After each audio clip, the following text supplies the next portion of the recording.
time. It was time to upgrade the show. Have I gotta find it. a solid overlay here, and then What? I will share us here in just a moment. What? Let's see here. Yep, we are up What? on What? Facebook. We are up on YouTube. I'm Perfect. waiting for YouTube. There it is. So we were just discussing Eric's insane talent. The Muppets. So the thing that blew my mind about this piece. So long and short Well, is, you might have to like yeah, roll back and tell people what exactly. we're talking about. So Eric, it's called what's it called? The Boston So it's crowdsource. crowdsourced Boston, Okay. yeah. So I feel like other cities do this, and this is Boston's version, where they take a movie that everyone knows in theory, and they break up the scenes and they parse out the scenes to different groups. And so each group has to recreate it in whatever style they want. They have a lot of freedom. So I've done it this is my 4th year, I think. They've done it 4 years. And this year it was Castaway, which makes sense during a pandemic because there's a whole lot of scenes with just Tom Hanks. Mm-hmm. So I get why they picked it. And so I was very busy, but I was like, okay, you know what? I'll do it. It's going to be simple. And then they gave me the scene I get, and it's the airplane scene, all of the airplane scene leading up to the beginning of the plane crash with water shooting into the fuselage. and it's like 5.5 minutes long, and there's these crazy elements. There's 4 pilots. It's shooting all around the interior of a plane. You see the cockpit, there's radar. You're seeing the radar of the storm they're tracking that they're in the midst of. There's lightning, and chaos breaks loose, and everything's falling apart, and he doesn't have his life vest. It's just and it's 5.5 minutes of like craziness. And there's also, he goes into a bathroom at one moment, and there's this sameness right before the chaos starts, and it lulls you into a calm where you're like, okay, everything's fine. And it's crazy. And so in that scene, actually, that's where I had the idea of what I did.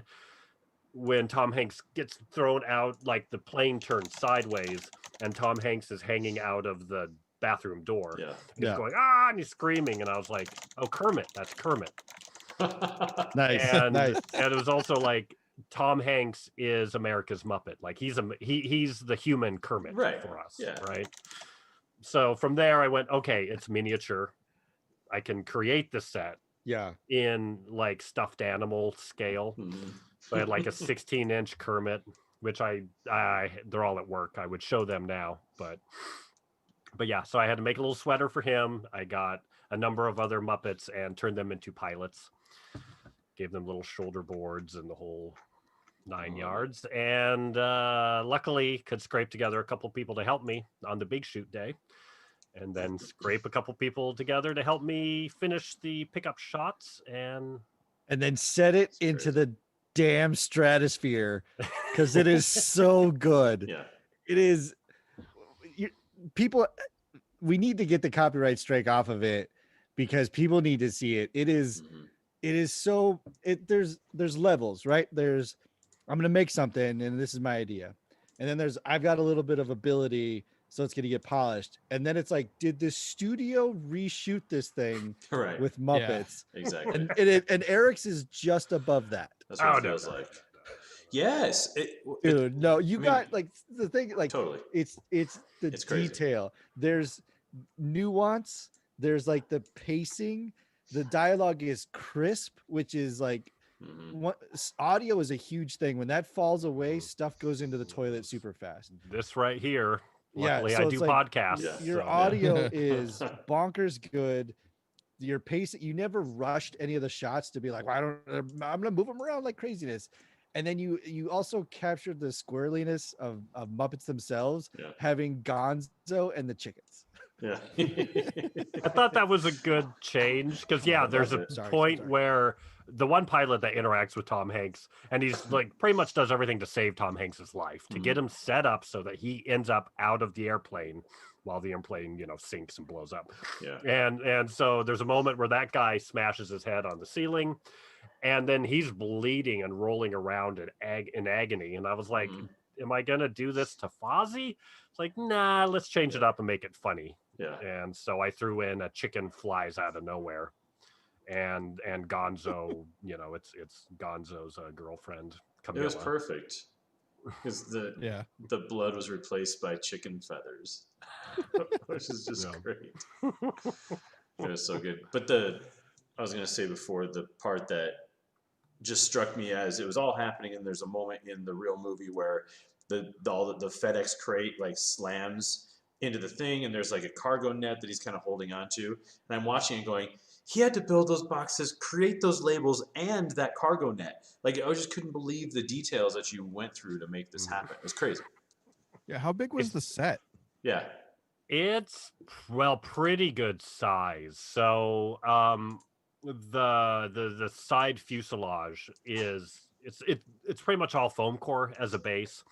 And so the beauty of that, I had this long strip. I was like, how am I going to get a curve like the fuselage? Yeah. But if you take a roller of paint to foam core and let it dry just on one side, it curves.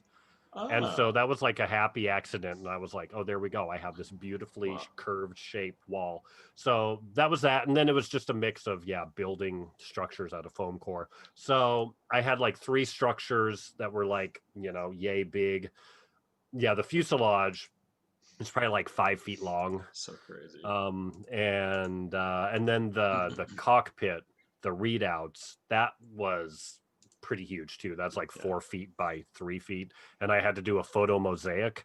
I created in Photoshop the McDonnell Douglas MD-11, I think is what the plane was. So I was able to piece together images, create a clean Photoshop image of all those elements, with extra elements for the radar because I needed the radar to reveal itself. So crazy. So that, and I I printed it out and spray adhered, cut out the canopy windows, and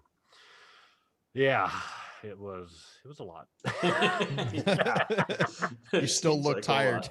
lot. I've been tired for 2 months. So this How long one, did it take you to...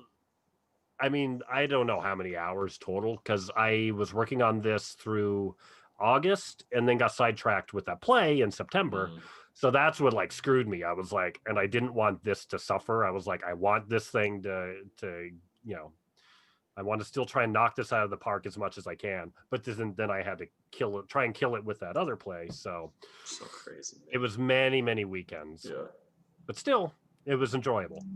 I Was it just one shoot day? August, and then got sidetracked with that play in September. Well, technically it's 3 different days, but it would have been the equivalent of maybe 5, like 1 long day. And then did you cut it too? Yeah.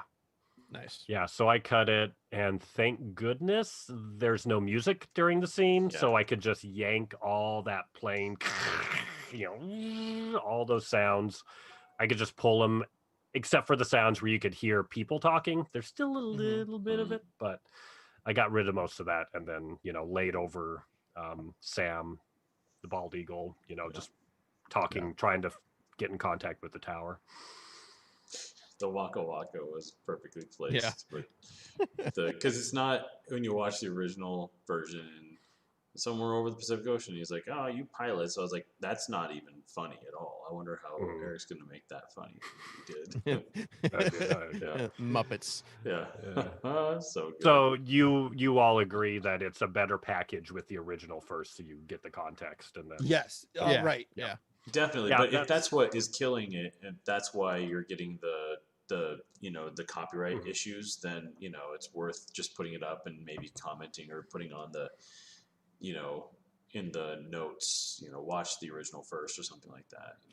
Is this like a contest, or they just take everyone's pieces and put it together? No, they just take everyone's scene. Yeah, so everyone just gets a different scene, and then it gets strung together. And this year with COVID, so usually it's in a theater, a decent sized movie theater, in the city, and you get all the reactions of everyone enjoying it.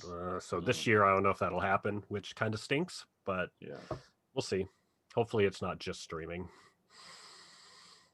But yeah, I'll definitely send a link when it's up. It'll probably be at least maybe around a month or so.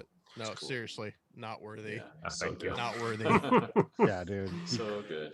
It's definitely it's me feeling like I'm finally doing the type of ridiculous stuff I want to do. Right. You know, it's like I got my own direction, and this is a good example of whatever the hell that Killed is. it, man. I mean, really, Yeah. it was insane.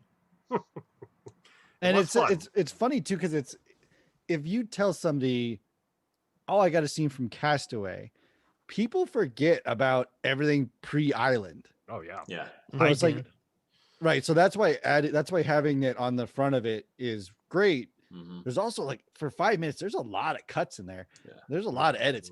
But yeah, if you ask people to like tell me something about the beginning of Castaway, be like, well, he does this crazy thing with the stopwatch where he times the package and then the plane crashes. Yeah. Like there's a lot in there, but yeah. So yeah, putting that in the beginning, and dude, it was like, I think I watched it twice because I was just like, oh my God, this is so good. Yeah. I like the bathroom sink was just so perfectly constructed and detailed. Was that foam core as well? I mean, how did you even do that? Yeah, that was foam core, spray paint, and then I got for a lot of the like where there's metallic, stripping. It's like a metallic tape, like a chrome tape. I just cut to the right width and laid around. Yeah. So it's that, and then just taped a mirror to it to get that bathroom, and that one took a hot minute to get that bathroom shaped, and so it filmed pretty much the exact same, and The little other tiny thing- toilet paper. Yeah, I love that. noticed Yeah. It's a little was- out of focus, but yeah, it was That's great. The lighting and everything matched. Yeah. Movie. How'd you do that? Like, holy crap. I certainly had to we were really like fly by the seat of our pants when we did the first day of filming, so it took me a lot of like kind of color grading and evening out kind of the originals, but luckily my friend Ryan, he's on a lot of shoots, so he's very experienced, so he could kind of make sure there was enough light bouncing and kind of do that job, so that when I had to do the fill-in shots, it was like, okay, if mine aren't perfect, which they weren't, they'll be fast, and the good stuff will be there. Yeah, I mean, the lighting, it seriously looked like you just, in a way, like you could have told me you just painted out the actors and put the Muppets in the same shots, dude. Yeah, Seriously. I did have another giant foam core ceiling and cut out holes for lights, and then we shined light down through. That was the major way I lit it, so that you got that effect, and then just did some fill light from the sides, so we made sure, at the end of the day, it was just trying to make sure there weren't too many hard shadows, just try and diffuse everything as much as we could. It's crazy. So. Yeah, no, you crushed Well it, done. man.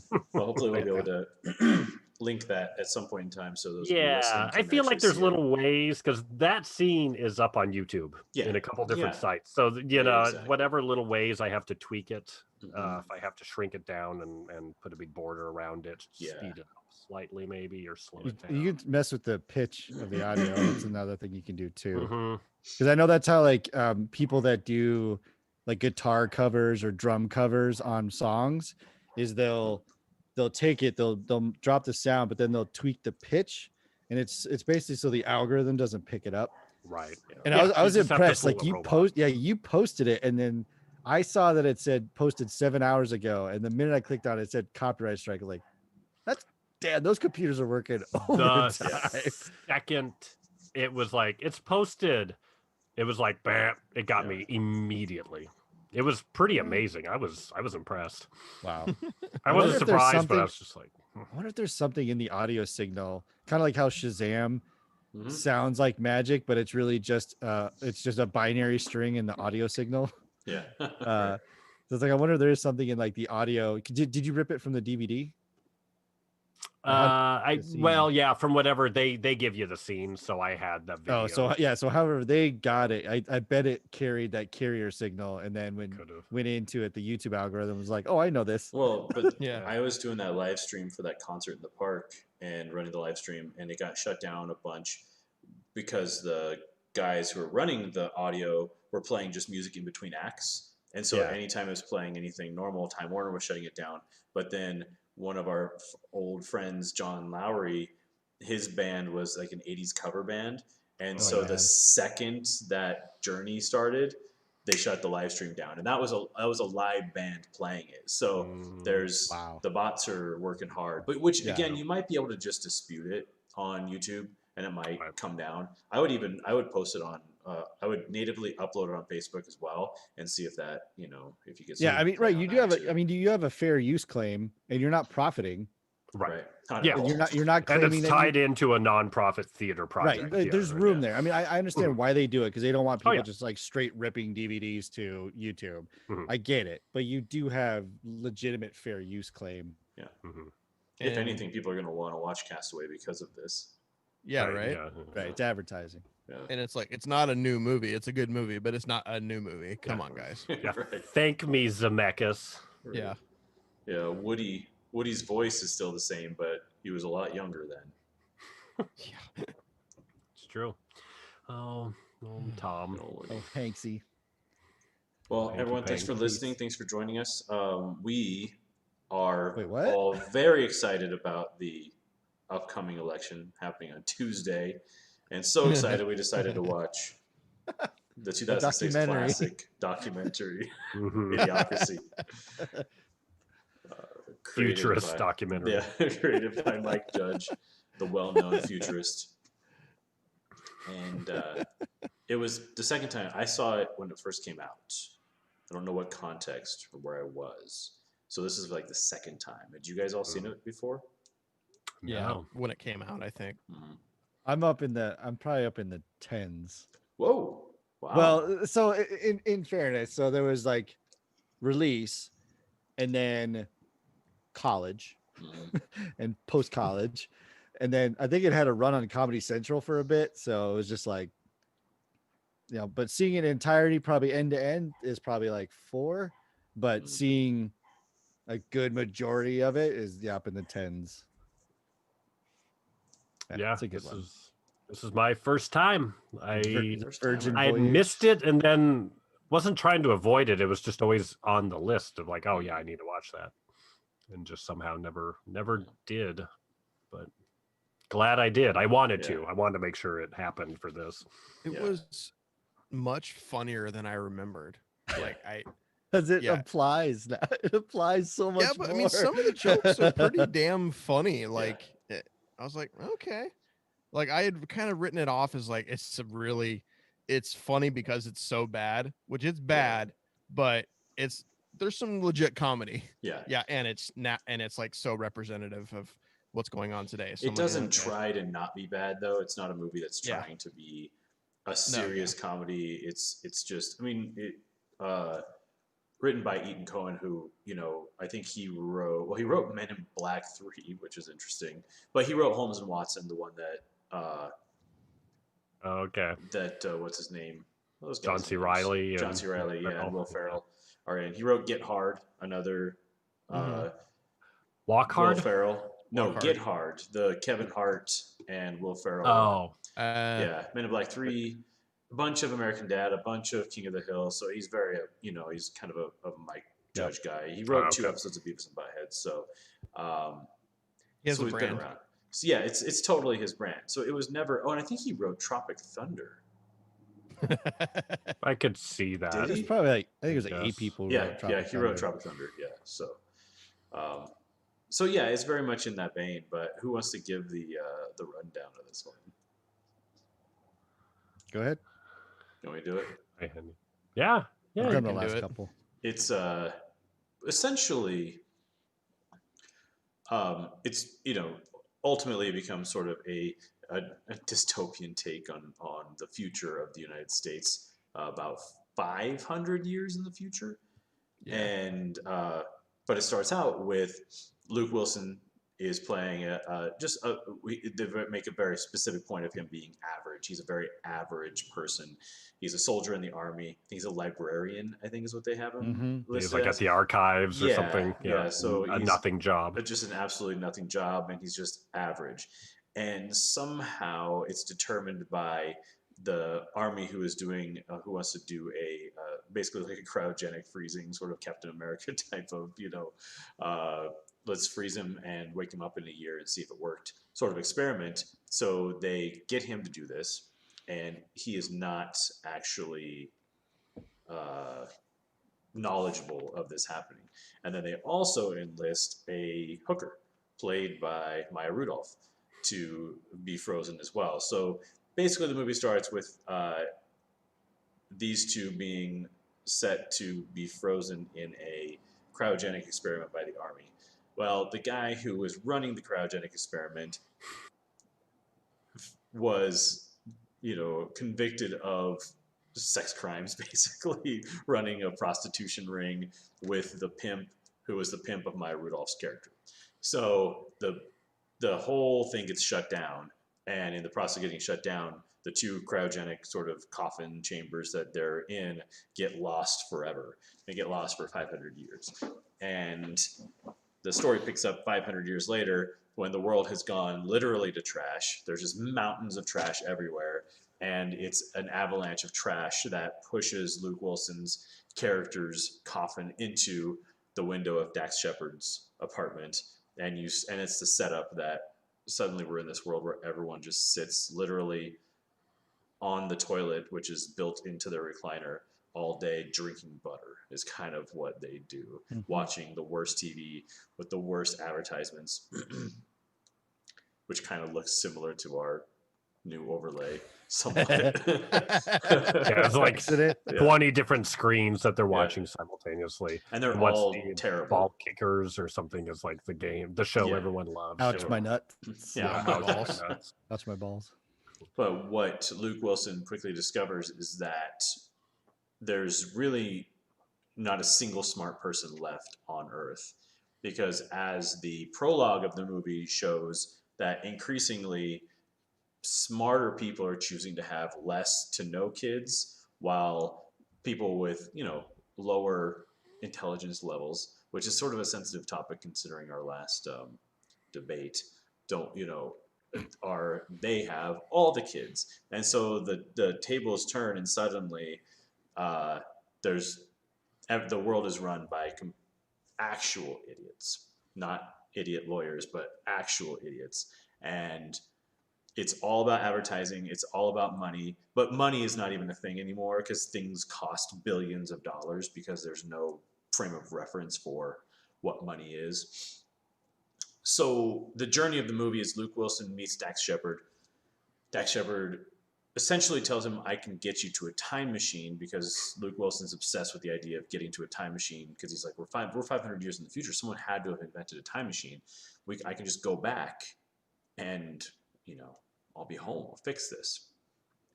So it goes through, it would take us the entire length of the movie, which is remarkably short. It's like an hour and a half long. It's not but it's like movie. Pop. It just pops. And Luke Wilson's character, being as smart as he is asked to basically save the world. And I can't just keep on talking about what happens because I'm going down an absolute rabbit hole. But basically, there's no such thing as water anymore. Everyone drinks like an energy drink all the time, which is sort of a cross between Monster and Gatorade, I'm guessing. Brondo. And Brondo, this it's got green electrolytes. Drink. And Luke Wilson says, well, let's start watering the crops with water. Right, there's been a famine. Brondo. Yeah, absolute famine. That's why everyone eats processed butter, essentially, I think. And it doesn't work because it takes a while for plants to grow.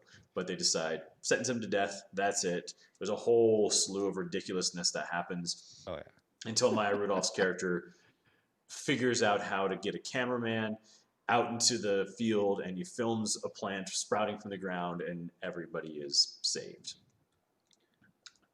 And they decide that Luke Wilson's going to now be the vice president. The president played by Terry Crews, who the movie's funny and it's good, but Terry Crews is way too good of an actor for that movie, for that role. But he's perfect for it. He's way too good, but he's perfect. It's like it's the pre Old Spice version of Terry Crews kind of doing his thing. That's true, because I feel like he was not the big actor he is today, back then. So No, no, not at all. He Yeah. was still just kind of just making it. You know, Luke Yeah. Wilson would have been the big star Yeah. of Right, the right. show back then. You know, 06 was right Because around that time. Yeah, Maya Maya Rudolph Rudolph, would she have was been probably- at SNL still? she's still on SNL now, I think. I Well, think now she, she's back, yeah. Yeah, yeah. but no, she 'Cause was. she wasn't there in 09, but she wasn't long gone. Mhm, I think she may have been there.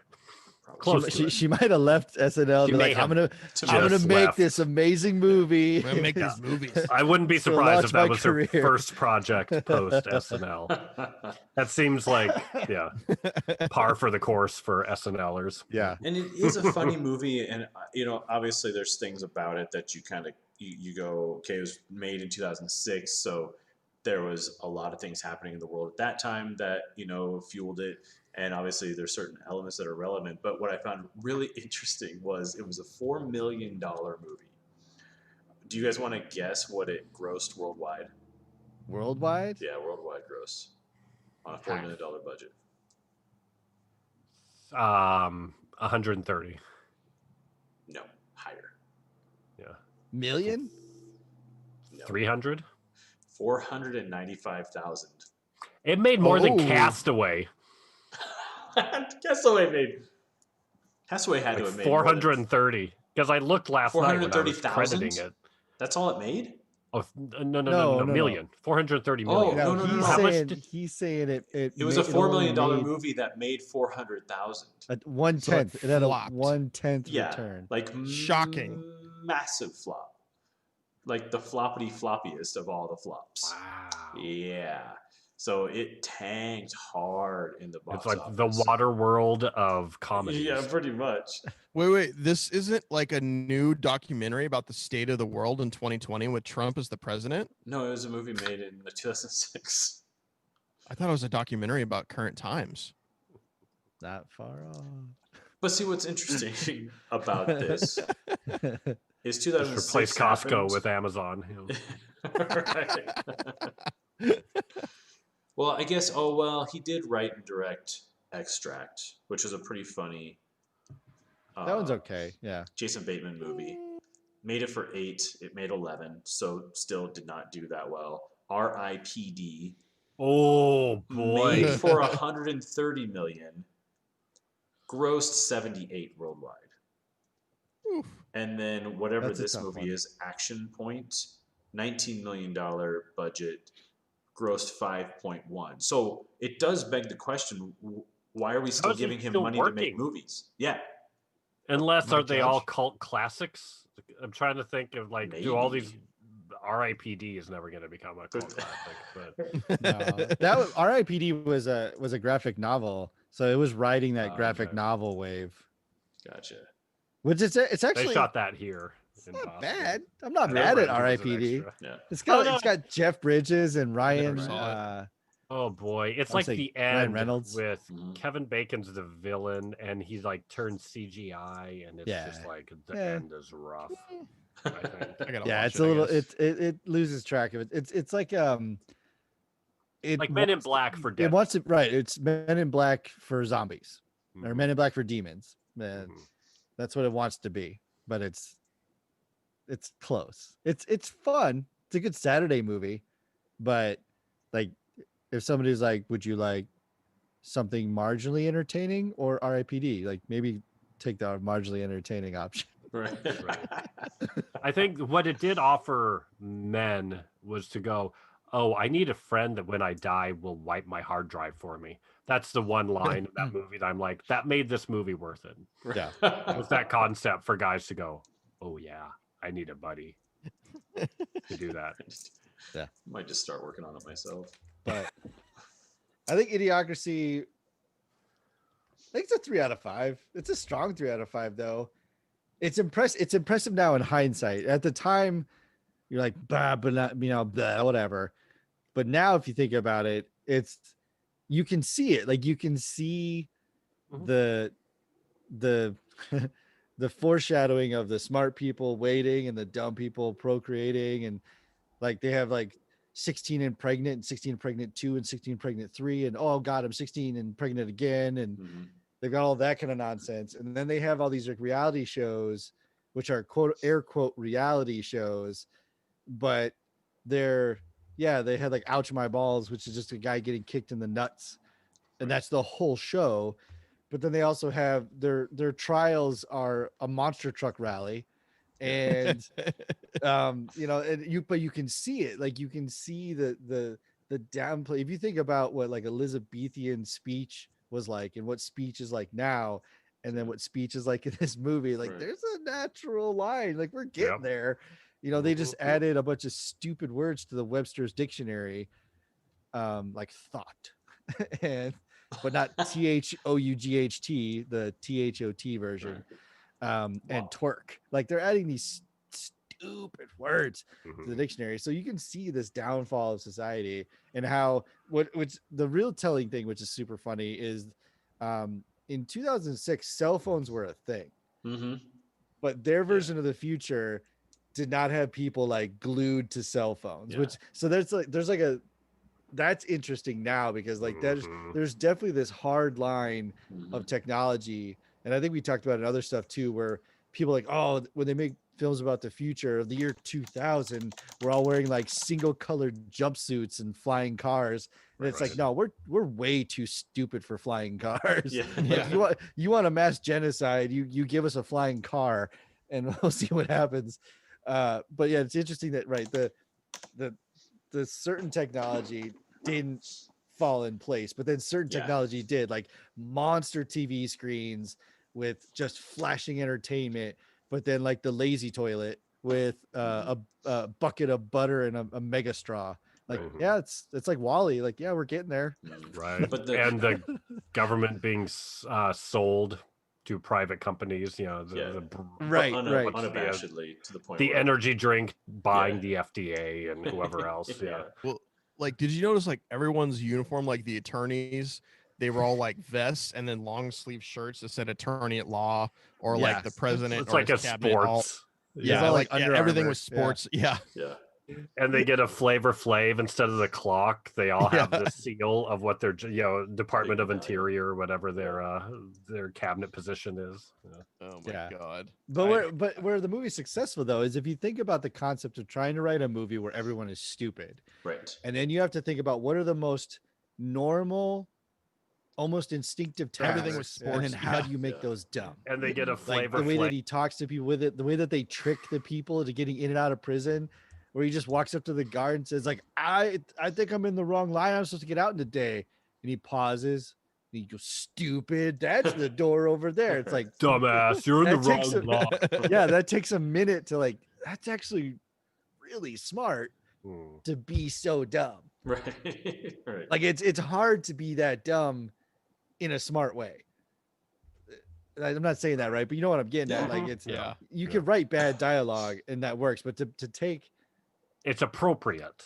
Yes, for it's the an appropriate world level of created. dumb to make it smart. And like even like they walk in and there's the giant. He goes into the hospital, and she's got just this push button thing of, and one's like a broken arm, one's like a knife in the head, and she's like trying to find.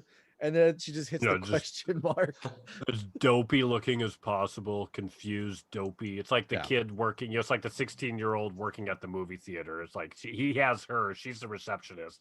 And he's going, I was in an army experiment. And she's just waving her finger over all these options. And it goes to like question mark, and she just pushes that. And he has to go get probed by a computer. Yeah, and like he has 3 probes, and he's like, okay, this one in your mouth, this one in your, like, hold this one, put this one in your butt. Oh, wait, sorry. And you knew it was coming. I was like, he's gonna have to put the butt one in his mouth. Okay, saw that coming. It's what's happening next. Yeah, right. But it's that kind of stuff that is really good writing. Because it's like, you got to do it, and they execute it really well. Well, yeah, I mean, it's a very realized world. Like you could tell the amount of world building for this stupid, ridiculous future. It's like, they really thought it out, and they executed it for the budget pretty well. Like it looks pretty decent for a 2006 comedy. Yeah, it was very stylistic though to it felt very 90s in Yeah. the style, the colors, the shininess of all the things. That's where I was like, that's only the thing that makes it not hold up for me is the lack of the technology. It looks like a movie that was written and made before cell phones happened. And I think the first iPhone was like 2007. So, Yeah. you're Yeah. kind of in BlackBerry world. Like if a kid, like a 19-year-old watching that movie today is not going to understand why she's at a payphone and doesn't just grab someone's cell phone. Like it's not Right, even, exactly, even exactly. remotely. Looking at magazines, Yeah, constantly magazines, and I was just like, Yeah. oops, oh well. Yep, totally. Yeah, there was just no. Print in general, Yeah, yeah. yeah. And But everything was cash. There's nothing that was Right. actually relevant to what a future world would look like. That was the only thing where I was like, oh, this movie just kind of just missed tech. Right, where it's like Mhm. that bubble, tech yeah. used in a lazy way. Mm-hmm. Where it's like maybe okay if everyone's so dumb, then maybe the technology would fall away. Maybe it's like I guess you could justify, you could talk your way out of it.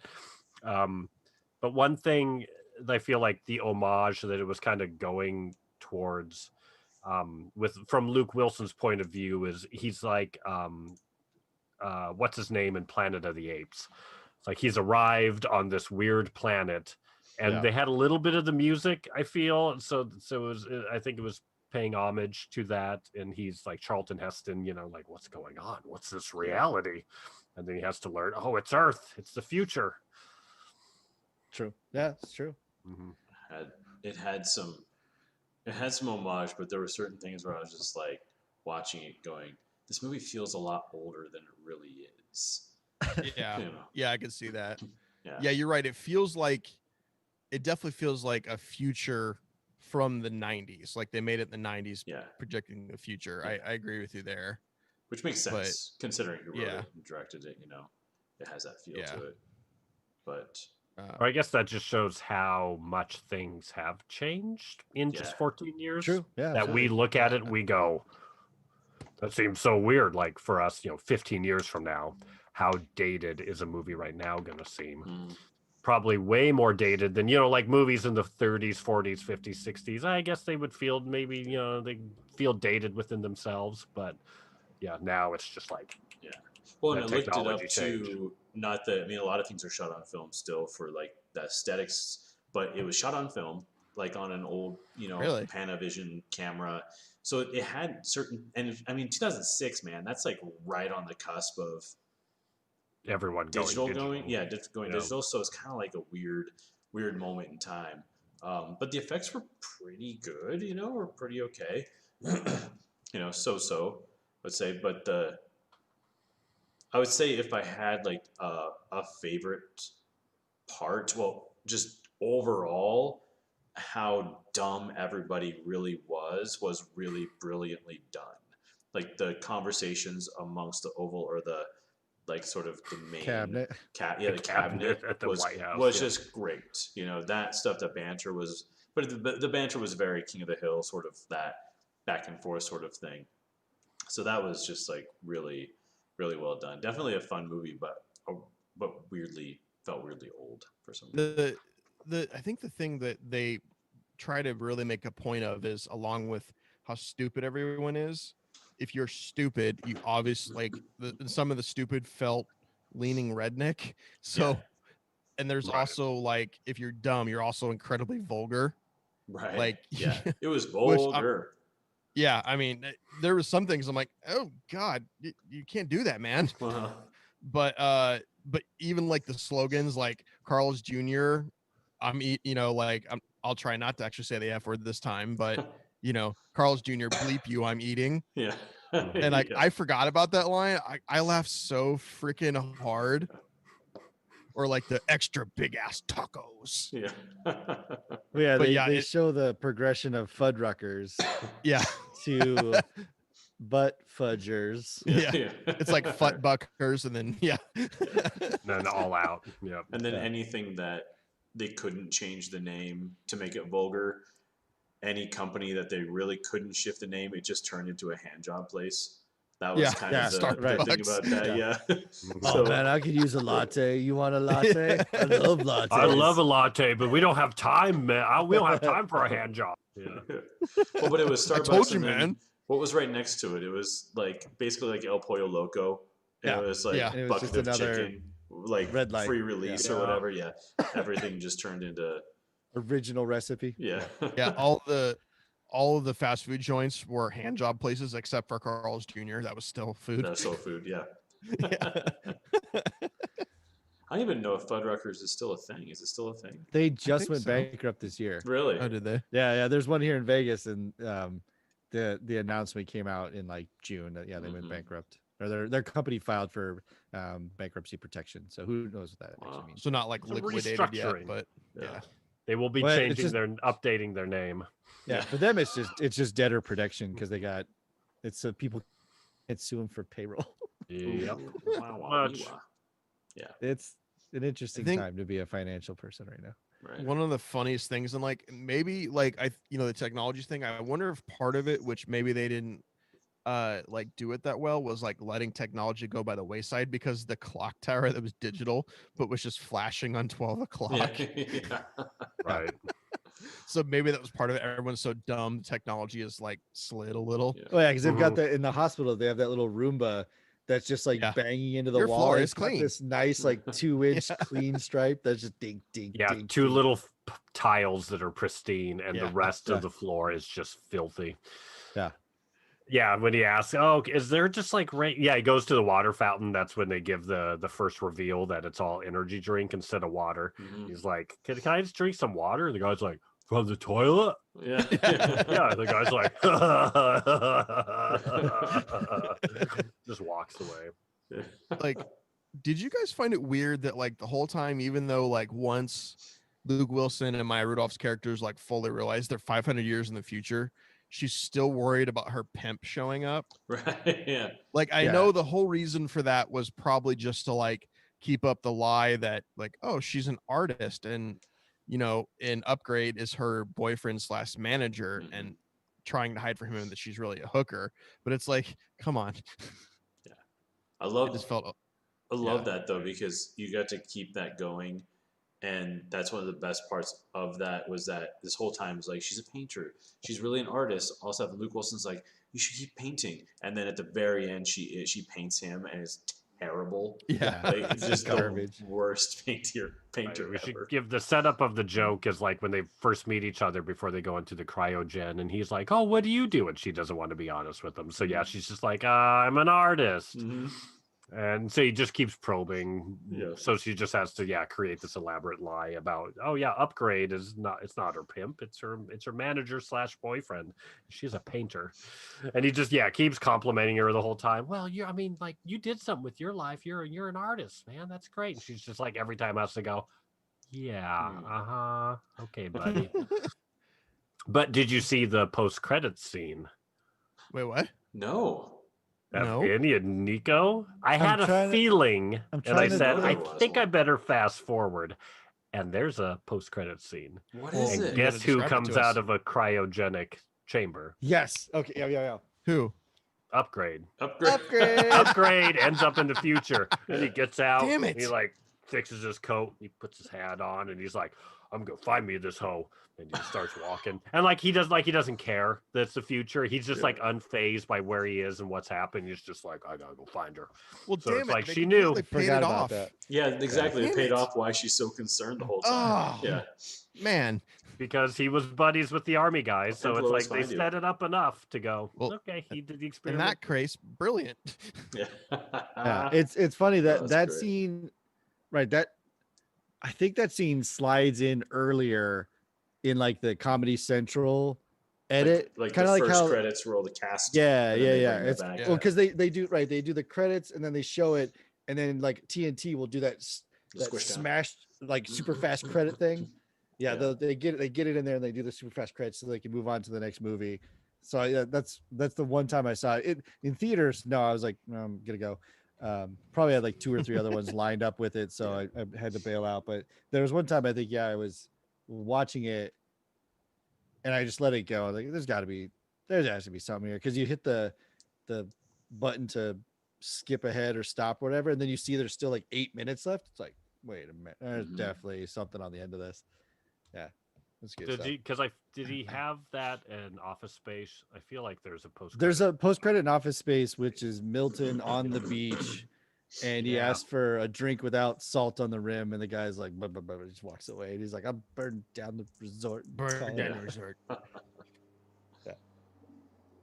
wonder what Office Space made. I'm gonna look that up. I want to see if this guy's ever actually had a movie do well. A success. Yeah. It's tough though. I mean, he's got his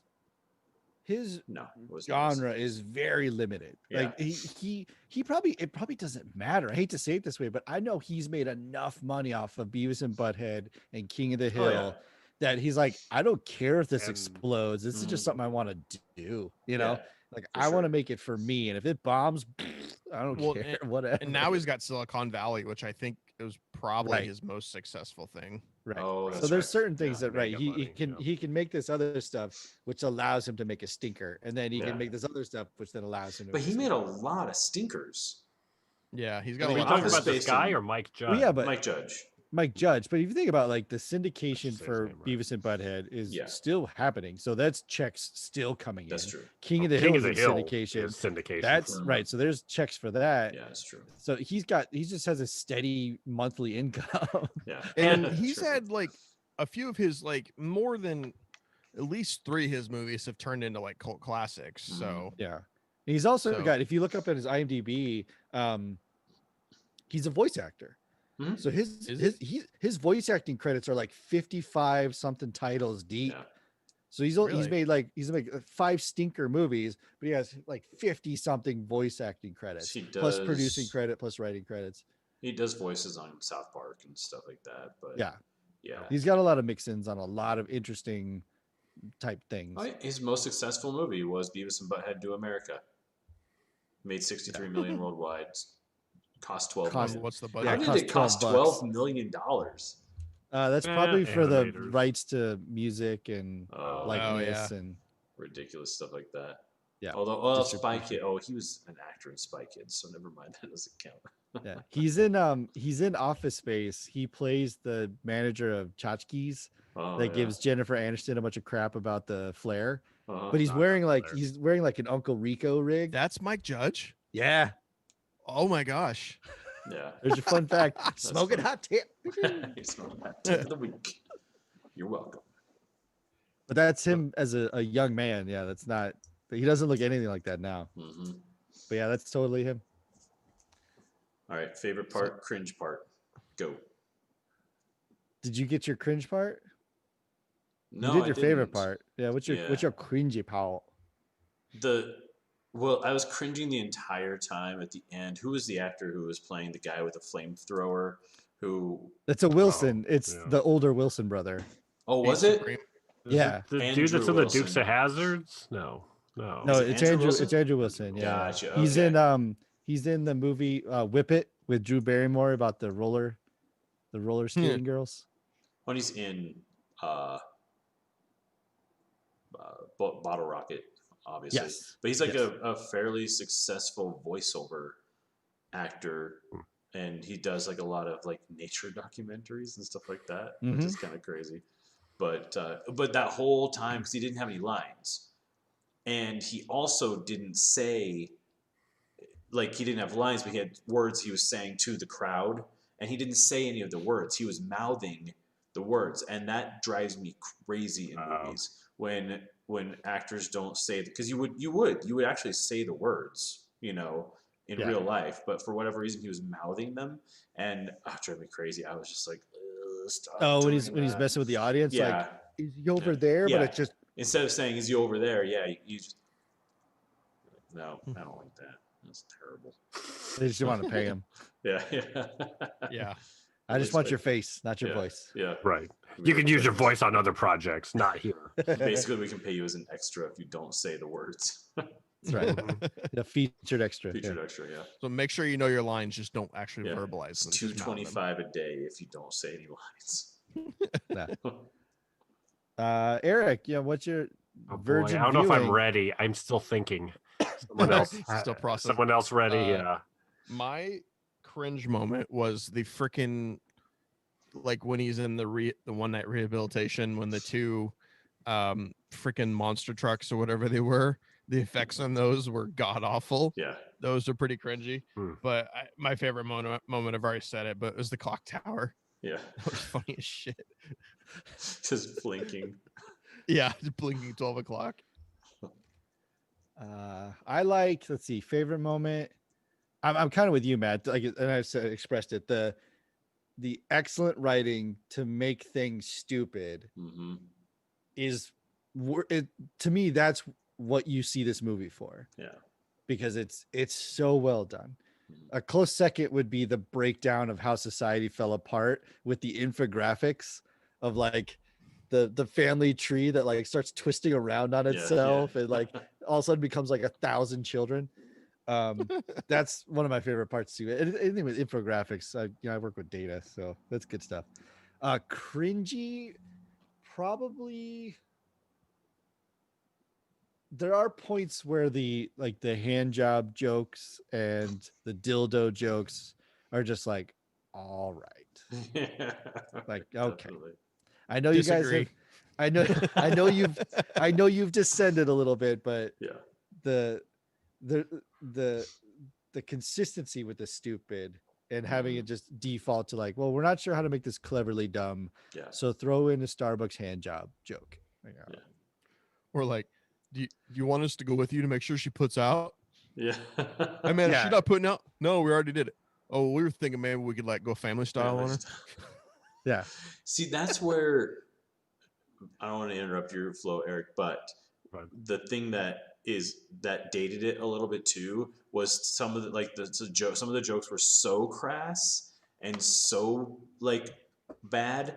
Well, we're dancing around the big joke. Yeah, Yeah. there's words that you can't use anymore in TV unless you're doing a show about homophobia in the 60s.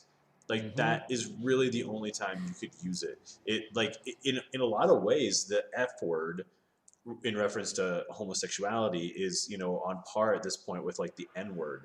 And so you just can't use it anymore at all. It's not okay. It never was okay. I see why it was funny in their heads when they wrote this in the early 2000s, because it was like, it was going so far.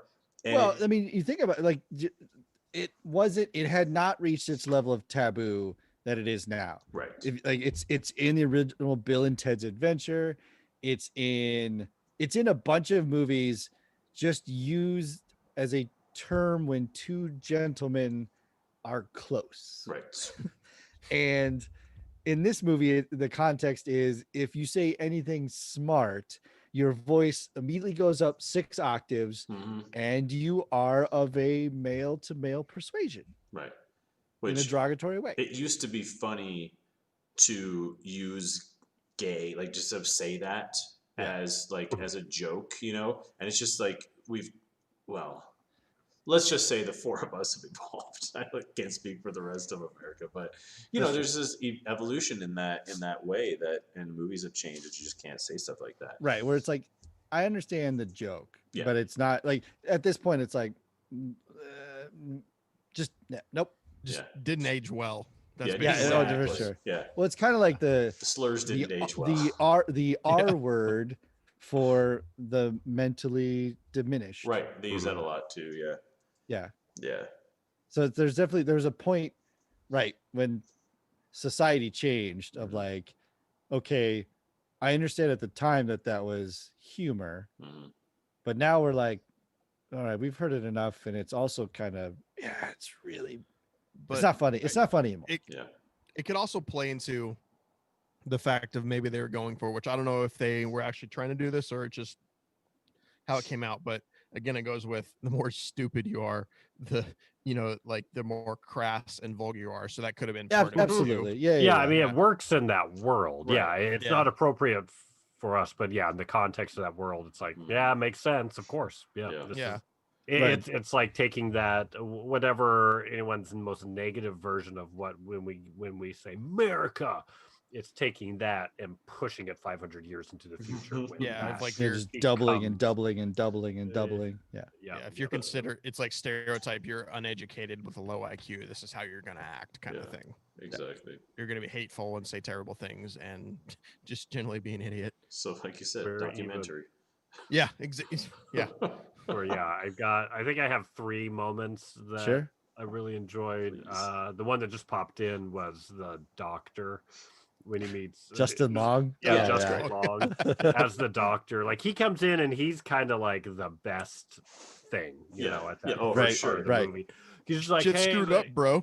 yeah, what's up? Like, so, you know, you just gotta be like, you know, like, yeah, you just gotta, you know, and that was his whole doctor advice, was Yeah. just Yeah. laughing and going, yeah, you know, you just gotta, and then he freaks out. That's when we learn that there's the tattoo, the wrist tattoo that everyone has. And he's like, you don't have a tattoo.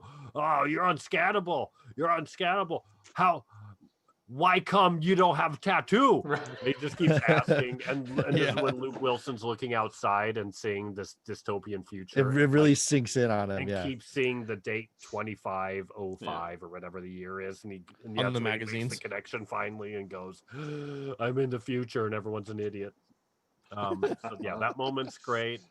I think when the army guy is talking about the experiment to the brass, Yeah. and he's got the slide projector, and he's talking about, and we get the what's the name of the guy again? The Upgrade. Upgrade, yeah. And he's like, so yeah, you know, our second person, we got this, you know, generic dude that nobody knows. He doesn't have a family. No one's gonna miss him, so he's perfect for this experiment. He's average Joe, whatever. And then we have this prostitute, and, you know, pimps and hoes and all this. It's a really it's really interesting world, really. And he keeps talking about it, and the brass is like, let's move on. We don't need to hear about this. And he just has slide after slide with them him partying, and Upgrade partying. And they're like, will you just get forward, please? Get to the, and he's like, okay. And just a series of slides. He has, part of me, I would have taken it to a level of he had to walk to the projector, pull out the ring, Mhm. and grab another ring, put it in, and then still fast forward like halfway through that second ring, and then he's like, okay, here's the He's like, okay, here's the fine. top secret mission, you know. But yeah, I thought that was good. What was my other part was when Dax Shepard's car gets disabled because Luke Wilson keeps getting scanned as a criminal. So it's like, you are harboring a criminal in your car. Please pull over. Wait for the authorities. And his car gets shut down. And then they get out and they run away, and the cops show up and just start blasting the car and like shoot it with a flamethrower. And then people show up, and people show up and are like, yeah, like a riot's gonna happen, you know. But everyone's just pumped about seeing guns and explosions. And even Dax Shepard, they're documentary around the corner, like a block away, hiding in an alley, and Dax Shepard's like, yeah, like loving what he's seeing, and Luke Wilson's like, that's your car, why are you in dude? He's like, yeah. And then, like, did they shoot down an airplane incidentally? Because an airplane just crashed. Because the dude had a bazooka and he shot it the wrong way. Yep. So then you like count to 3 and there's a jet liner is crashing. Yeah, it's good. Yeah, the Costco reference is funny too. And he's like, Costco, he's like, oh yeah, I went to law school here. Yeah. He's like, really? He's like, I know, I was real lucky. I had an uncle that had connections in furniture. Yeah. I'm as surprised as you were, man. Got my degree at Costco, man. Woof. Yeah, you're right. So If they made that movie today, they just swap out Costco with Amazon. It'd just be Amazon. Yeah. What's your cringe moment? Don't know what I can think of. I mean, I think what's been brought up, the language thing. But again, I'm like, it doesn't bother me as much because I guess I'm a crappy straight white man that got to laugh at those things as a kid. So I'm like, okay, you know, it's what it is. I'm glad we're moving past it for sure. Mm-hmm. Yeah. I would say in general, and think about this movie, I feel like it was missing one element to kind of really push it, and I don't know if it was Luke Wilson, like not being charismatic. I mean, he played it perfectly as the Right. person he was supposed to be cast as, but it's like it just didn't have something to really like carry us through. Like he was fine, and the plot was fine, and the world building was great. He But I never just had don't that know. like There's true some sense of dread, like that honest dread. Mhm. yeah, like even I was a Yeah. little nervous for him somehow, despite going, this is a ridiculous thing. But yeah, there's something about the movie and it moving through that I was like, there's one element that's missing, and I don't know that I can answer what that is. Well, I think it's because I think for me it would have been the he was put in very precarious situations, but none of them weren't inescapable Mhm. because everyone Yeah. is stupid. Mm-hmm. I mean, and they even it got the one thing that it was really funny was he escapes from prison, and then when he gets rearrested, the solution is to attach this giant boulder to his leg with a chain. I'm like, Right. that makes sense. Stupid people would do that. Mm-hmm. And then they do the sight gag of it falling down the stairs and him Yeah. getting yanked away. And it's like, that's really funny. But it's the sense of like him the whole time just being like, just leave. I hate to say it that way, but it's Right. like, if this sucks, just leave. Yeah. Well, two, the Like, you're the fact smartest maybe man. Like, get out of here. that's my cringe moment, if I guess I have one, like in the logic of the movie, that he wasn't smart enough to cover up his tattoo. Right. He Right, kept getting right. scanned like over and it set up the premise, and he knows if he gets scanned, he's going to get arrested. They're going to know where he is, and he Yeah. keeps not covering up his tattoo. So I'm like, if you're just kind of smart, that's the thing you do. Yeah, that happens one time, and Just you're like, wrap it oh, up. I need to hide this. Long sleeves, bro. Yeah. Right. But yeah, the name. I mean, yeah, I think it's a really brilliantly thought up movie, and it Mhm. it just didn't quite get to its fullest potential, maybe, but still, it's very clever. It's Oh, definitely yeah. got moments. Well, Make a even the movie, big like- reveal, the time machine reveal, is like, it's funny. They did such a good job that you're like, this might be a thing. This might be a thing. Right. And then when you get the reveal, you're like, I should have seen this the whole time. Right. I Right. should have known that it was just some knockoff Disneyland stupid carnival ride. And then so they do that, and you're like, oh man, I should have seen this coming. That's funny. And then you actually go on the ride, and it's got like dinosaurs wearing Nazi swastikas, like Right. biting the Eiffel Tower it's or the whatever. It's just like, retcon of oh my history. god, this is so good. Like, and then Like- Un comes along, and they show the UN and undefeated Nazis and save the world. Yeah. It's like, all right, you've redeemed yourself, but And yeah. Charlie Chaplin instead of Hitler. Yeah. Mhm. Charlie Chaplin. Yeah. So it's that kind of stuff where you're like, ah, man, and then Oh, you that's the redeem it, thing. you're It's like there's okay. true brilliance in this movie. Mhm. That's just like if there was the director that could really be like, okay, I can really showcase this and really kick it up that last notch, to really sell it, then it would be, I think, an amazing movie. It's a tough one when everybody is dumb.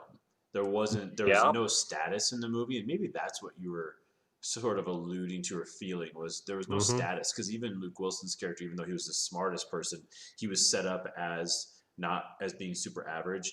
So Yep. there was no like high status, low status characters. It was basically just a gang trying to beat up Yeah, the smart right. kid. Like that's all the movie Mhm. really was in the Right. end. Yeah, So- it's like part of me was like, is he gonna find like this little cabal of smart humans, like Right. superhumans Yeah. that are kind of still pulling the strings? Is wasn't. that gonna be a thing? But it's like, nope, it's not there. Yeah. Yeah, I don't know. I don't know Yeah, what the there's solution no, is. you're right. There's no sense of like rich people and poor people and middle class. It's just everyone is just because and they especially do that right away with the doctor when he walks in and he's Mhm. just got that stoner thing. You're like, all right, so yeah, status is just out the window. Yeah. Yeah. Right. And then nobody Because cares. also they're so dumb. I'm like, they would have died. There's like that weird thing where it's just like, Oh, yeah, sure. technology, they would have no clue how it worked. It Mhm. all would have broken by now. And they would pretty much just be monkeys throwing feces at each other. Like, Yeah, we everyone yeah, grabs the evolved. live wire that's fallen on the road Yeah. and Mhm. gets Yeah. electrocuted. Yeah, the Darwin Awards would have just wiped us all out by Yeah. now. Yeah, right. But of course, it's a movie. Yeah. So before we wrap it up, let's just let's just have our own little election night. The election is tonight, and you have to vote for Joe Biden, Democratic. No, Only option. Moving on. Donald Trump, Yeah. the Republican nominee and incumbent, or President Camacho, played by Terry Crews. Oh God. These are your three options for president. I do wish Terry Crews was in a debate Yeah. with Donald Trump. He might out Because I he feel might like the outdo one him. way Donald Trump gets bested is if someone just walks up to him and punches him out.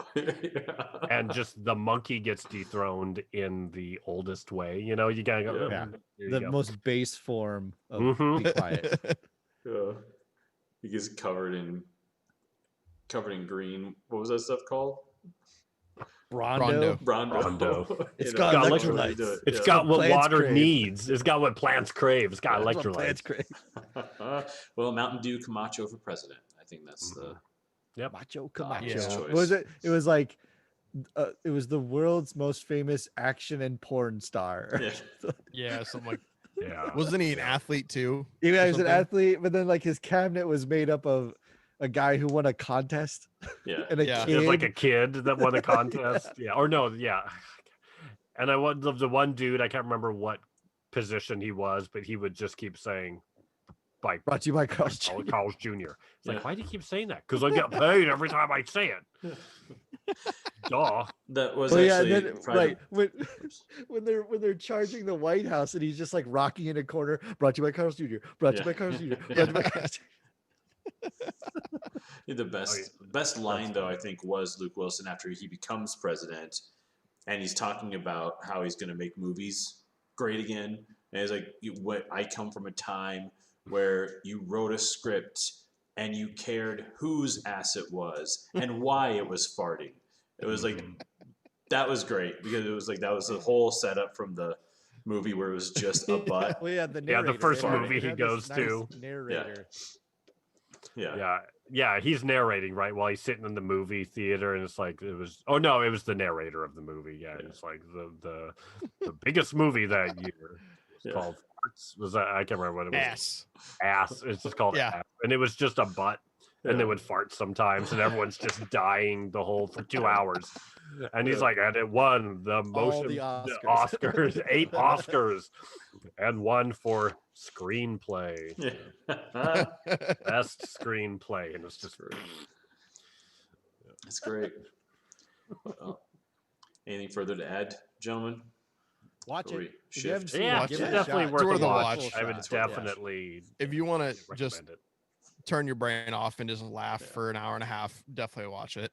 Oh, it's definitely a shut your brain off type Yeah. of thing. Like I watched both Borats last weekend, and you can't shut your brain off on that one. This one you can, because there's nothing happening that you're going making you uncomfortable about the state of the world because it's 500 years from Yeah. now. We'll all be dead. Yeah, if you look away for a minute, you'll be fine.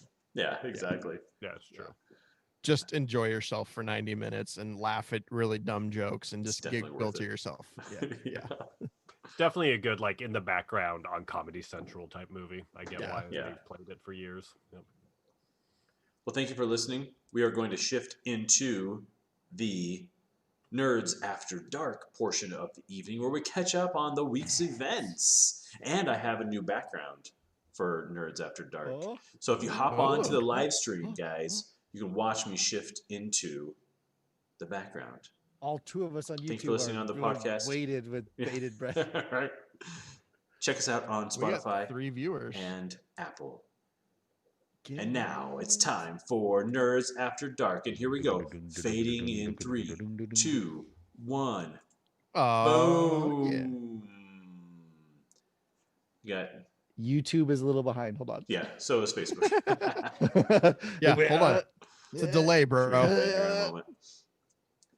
It's I mean, it doesn't look that much different. I've just got our little Funkos in there and stuff, but Yeah, I see it. yeah. It's pretty Wait, cool. no. It's just Waiting me for looking at my Facebook. phone. Yeah. There it is. It's on YouTube. Whoa. Yeah, I got 'em It's both. oh, I just did the Doctor Who noise. There it is. Yeah. Oh, okay. I had to use our Funkos that Eric made somehow in here, but I think I might actually take each one of them and put them like up next to us, That's a for good Yeah, idea. next over our week. names. I think it'll Oh, be we kind of have fun. our- Yeah. Are we liking Zoom better? I think we like Zoom I better. like Zoom a lot more.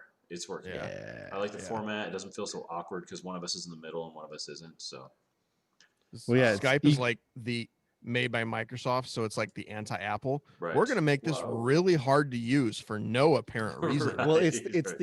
the you're the one talking. You don't need to see yourself. Like that's not how this Yeah, works. I love seeing myself. I look at myself constantly while we talk. So Well, because you gotta That's all make I sure. look at's myself. It was Yeah. terrible. I was Uh-oh. in a call today, and so I got a haircut, but I also did a little trim. But with this side grows a little higher than this side, and people kept sending me messages like, your goatee's uneven. Like, if you say that one more goddamn time, I know. Leave me alone. Like, so before this one, I went to try to like even it out, but I was like, it looks I great. can see Your it. I'm chin looks looking right perfectly at it. symmetrical. Don't worry I can about see it. Shut up. Oh, I forgot. I to haven't put our- shaved in 2 That weeks. makes me prettier. Gives me I don't shave character. anymore. Hey-oh. Sponsored by Amise. Smoking hot Knees. nerds. Nerds After Dark. Sponsored by Z. I might take. Do we a have new Zima copy this break week? real quick? Yeah. Well, no new copy came in this week. I'm not sure if Zima took a week off or what happened, but they might have taken a break in the thing. But I gotta bring the copy up here. And the sign just fell. Oh no! See, that's the kind of cheap nonsense they send That's us. what we're dealing with There's here. some Right? technical difficulties. Big news this week wait though. for Arico. What's that? Eric stepped out for a minute. Oh. Did you go Okay. for a drink? Well, we can. Yes. We can bring them up to speed. Quibi shut down. Oh, see, Yeah. this Yeah. guy, Crystal call it? Ball. I Yeah. called it. It was Tell us during why. this. It was during the Selena episode. Oh, We were yeah. talking to- It was like episode to- 3 or 4. Yeah, we were talking to Bean, and I was like, "Hey, I get this thing. I get it. It's not gonna. Nope. No. Its model is not financially sound. It's not gonna make it." Mm. And you guys were like, "Oh no, it'll be good." Like, No, I agreed with you. did you? I have a It's been sad a while story. since I listened to that Oh one. yeah. No, I've never thought Quibi was a good idea because, for one, I do not buy the attention span argument. I do not believe that people Correct. have shorter attention spans than ever before. That is, I can tell you for a fact, as a person who creates commercials, Yeah. and content, the long form content does better on Right. on like internet platforms than any of the short form content I've done. Like the 6-minute videos I've done for brands get 15 16,000 views organically in a couple of days. It's crazy how it works. People Well, don't have a short attention span. Short attention span is great for crap content. And Because people will be like, "Oh, well, I only wasted like 20 seconds on this. That's fine. Moving on." So it gets the hits that way. Exactly. But for quality yeah. content, people are like, "If this is over 30 seconds and I sat through a 15-second ad for this, Mhm. we have a problem." Right. If the ad was longer than the content, I'm mad. Exactly. Well, I also think part of it was like kind of wasn't part of their deal. It's like, oh, you can read this on the train, or when you're going to work, or when you're Yeah, standing they had at a Starbucks. like a bonkers like and marketing then scheme. and then it launches, and 2 days later, coronavirus is like, hey, hold my beer. It's like no one's going to Starbucks, no one's riding the subway, no Yeah. one's going to work. Yeah. Oops. You would think that it would work because I think the idea, in the sense that they wanted to create content that was usable on your phone, the phone's aspect ratio, we watch everything vertically, whatever. Yeah. And then they're working on a movie, or a movie just came out where you could watch it on your phone either horizontally or vertically. Yeah. So I get it. And I think that probably in the future, 10, 15 years, that might be a thing. But I don't know if anybody wanted to watch highly produced short form content tailored to your phone. Strangely, it just didn't work. I have a sad story about this. Well, because Matt, we have a mutual friend that runs camera a lot. You know who I'm talking about. Yes. I won't say his name because this is a sad story. But the last week, or whenever it was, he's like, "Oh yeah, I'm working on this. I'm working on this BTS crew for a Quibi show," And then about an hour or two later, I get the CNN alert on my phone. Quibi to shut down. I'm like, oh, I'm sorry, man. Yeah. That sucks. Well, there's like- also somebody that we all know worked on a Quibi show that just got released, and it looks awesome. And I couldn't wait. I was like, I'm gonna get it just to watch this documentary. It's a documentary on American Apparel, and it got released on Quibi like 4 days ago or something like that. I mean, all this content's going to find a home, and hopefully they shot it and can format it for normal viewing. Well, yeah, no, Quibi is going to try to recoup expenses, absolutely. Yeah. So they're going to start dropping property like crazy. Yeah. Oh, for sure. So there's definitely content that was being developed, was made and released that needs a home. So it's going to find a home. But the concept of the app, and I mean, HBO, Apple, not to mention Netflix, Hulu, all that. Sure. Everyone's crushing the content game right now. Mm-hmm. It was just one more. It just didn't make it. It's the MySpace of, not even MySpace. No, Didn't even have a MySpace day. I know what you're. It's more MySpace like had its time. Yeah. right. MySpace was a pioneer. Quibi is kind of like farmers only for dating sites. And where I'm going with that is there was Match.com, and then there was eHarmony. So you had these like pioneers that create this monster space to live in. Yeah. And then you had OkCupid, and you got Tinder, and then somebody like Farmers Only sneaks in, and you're like, I know what you're getting at. You're like, kind of quirky, but you're not sheep gonna can't make profiles, dude. Yeah, you're not This gonna isn't take gonna work. down, you're And not when you gonna want take the down a sheep, you take the Match.com. You're not gonna take down an eHarmony. So you're gonna sneak in with this like quirky little side piece and then fall off right away. Definitely. I was a farm kid, by the way. I'm not making fun of farmers. I mean, You can make fun of farmers. I can make fun of farmers. I was a farm They're only kid. the backbone of America. Highly I'm going to make subsidized by fun the of government. farmersonly.com. That's for damn sure. Or Those what's the commercials Jewish were one? awful. Jew date? It's like a horrible J-Date. name. J-Date. Yeah. J date. Yeah. Okay. Yeah. Well, yeah, because they had ChristianMingle.com. Yeah. That one's still going though, I think. I wish there was one called Christian Mangle. Like you could set up Christians with lions and tigers, like the old Old Testament. Yeah, like the. I think that was called Like Nero. Yeah. Was it Ashley Madison? I think that was Christian Mangle. Yeah. True. That one mangled a few Christians, if you know what I mean. Yeah. Well, Ash Man. is an Adam Sandler movie that made a fairly poor taste joke about the J dates. Oh man, I don't know if I want to say it now. It's bad. I'm scared. Well, Adam I'm gonna Sandler do said it. Screw it. first. Blame it on the bourbon. Like it was like I don't remember which Adam Sandler movie it was, but it's like he's going on blind dates. Is there a difference? And he's with the chick at a bar. She's like, I'm Jewish, so I'm on J dates. So I've been on a few J dates, and he goes, I'm pretty sure this is the joke. He goes, I thought Jewish people didn't like to be on lists, because of the Holocaust. Just, like, whoa. Gotta say it weird. Yeah. Yeah. That's odd, but that's funny. That's how he said it. Because you're the Holocaust. It's fine. I said it funny. Silence. That's appropriate. We're all weighing how hard to laugh at that joke. Yeah.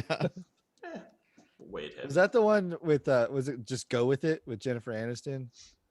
Where he like dated Brooklyn remember. Decker for a hot minute? I don't Is that what that was called? Yeah. I think so. It's another one of those way too hot for you movies. Just It was stop it. Herbie All those Halloween. movies were that. Yeah. It's I true. haven't watched. You guys watched Hubie? I did. I watched it. We pulled the trigger on it.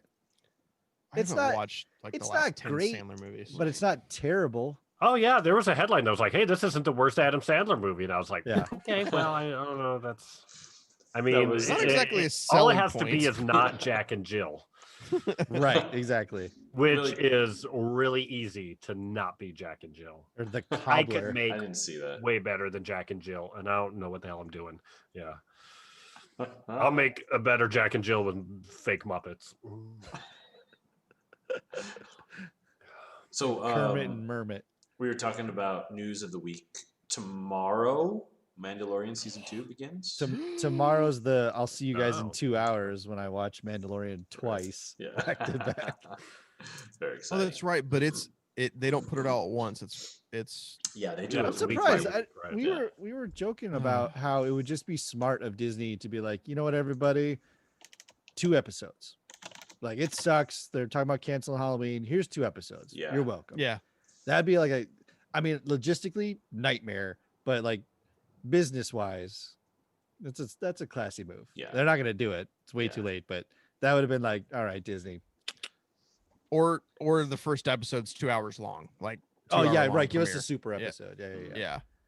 Yeah. Well, I know a what I'm doing. half-hour here, right? show I though. know, right?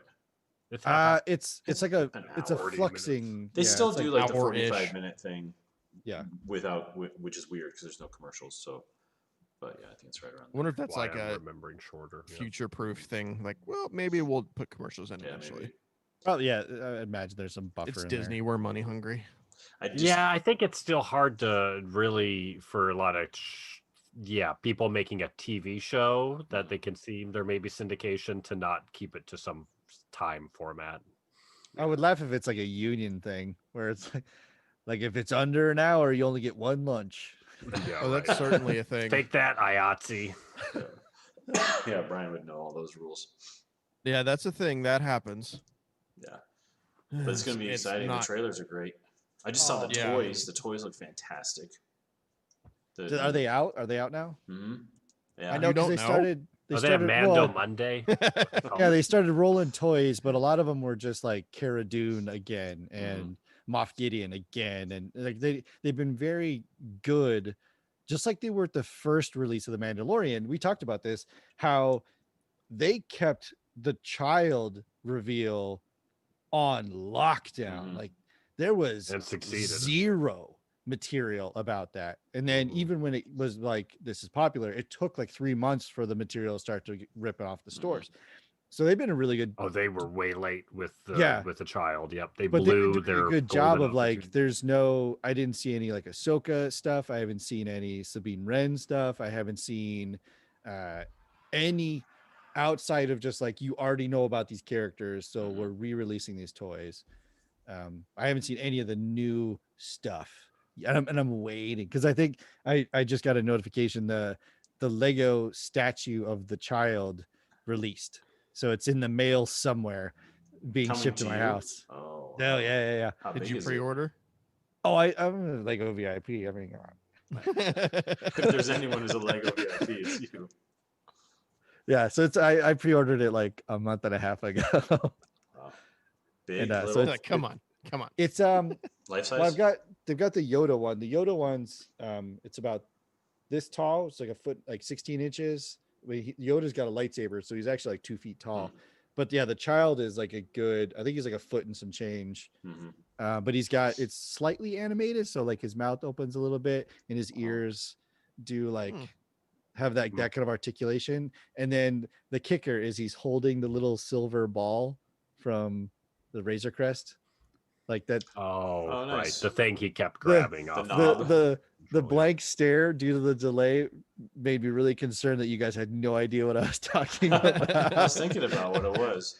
Yeah, no, that's like the bonding moment is when he Yeah. kind of just like he steals the ball. He says that's not a toy, and then when he rescues him, he hands him that thing. Actually gives it to him to play with. Yeah. Actually gives him to play with. Oh, Yeah, we repowered through season 1. It's still good. I wish good. I would have. Oh, man, it's still good. Yeah. It's even better when you know the full spectrum of it. And then, because I remember when we talked about it, one of my concerns was that the episodes felt very just like, here's a cameo and here's a cameo and here's a cameo, and you're like, yeah.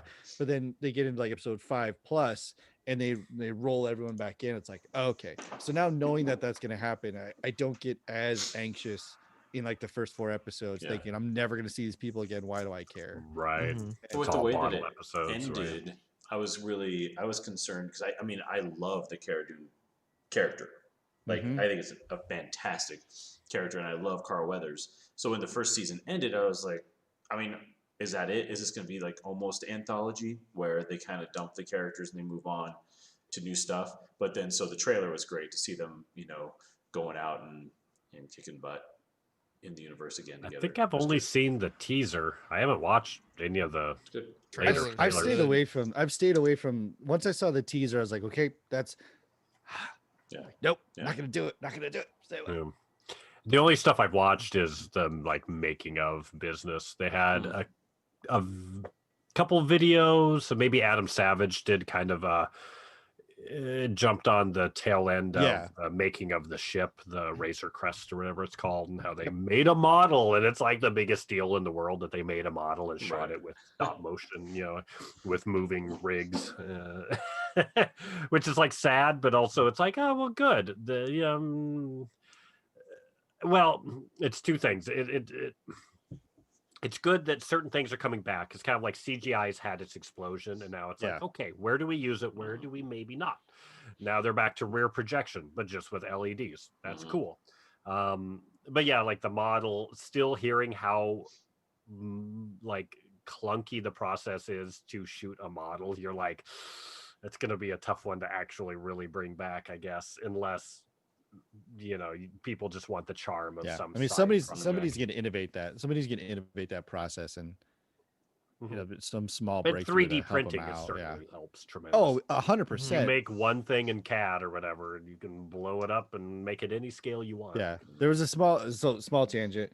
There's a is it Leica Studios that did like Kubo and the Two Strings and that, and they had at Hollywood, or it's basically California Adventure, but they had if you go into California Adventure and you take a left right away, there's this like old Hollywood type area. And at one point we were there and they had this Leica Studios featured display type thing.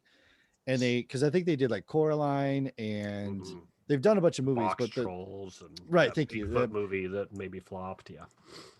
Right, it was nominated for an Oscar, I think. But anyway, so the thing that got me the most was the models are a lot bigger than you think they are for stop motion, because if you think about it, like moving something small increments is so much easier when it's bigger to actually control smoothness. But one of the things that got me the most too is they had this display of it was the heads. Because if you think about one of the things they do is it's not like 6 mouths. They have like 55 mouths for each characters. And they had this amazing display of like Coraline right next to Box Trolls, right next to something, and then right next to Kubo.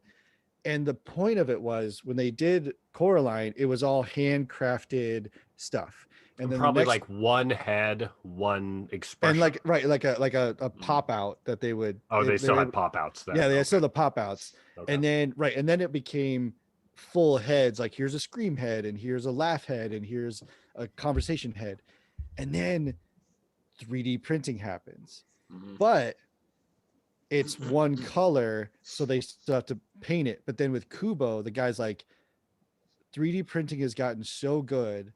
We can multi-filament the print, so I can guarantee that I can produce 75 heads that are the exact same.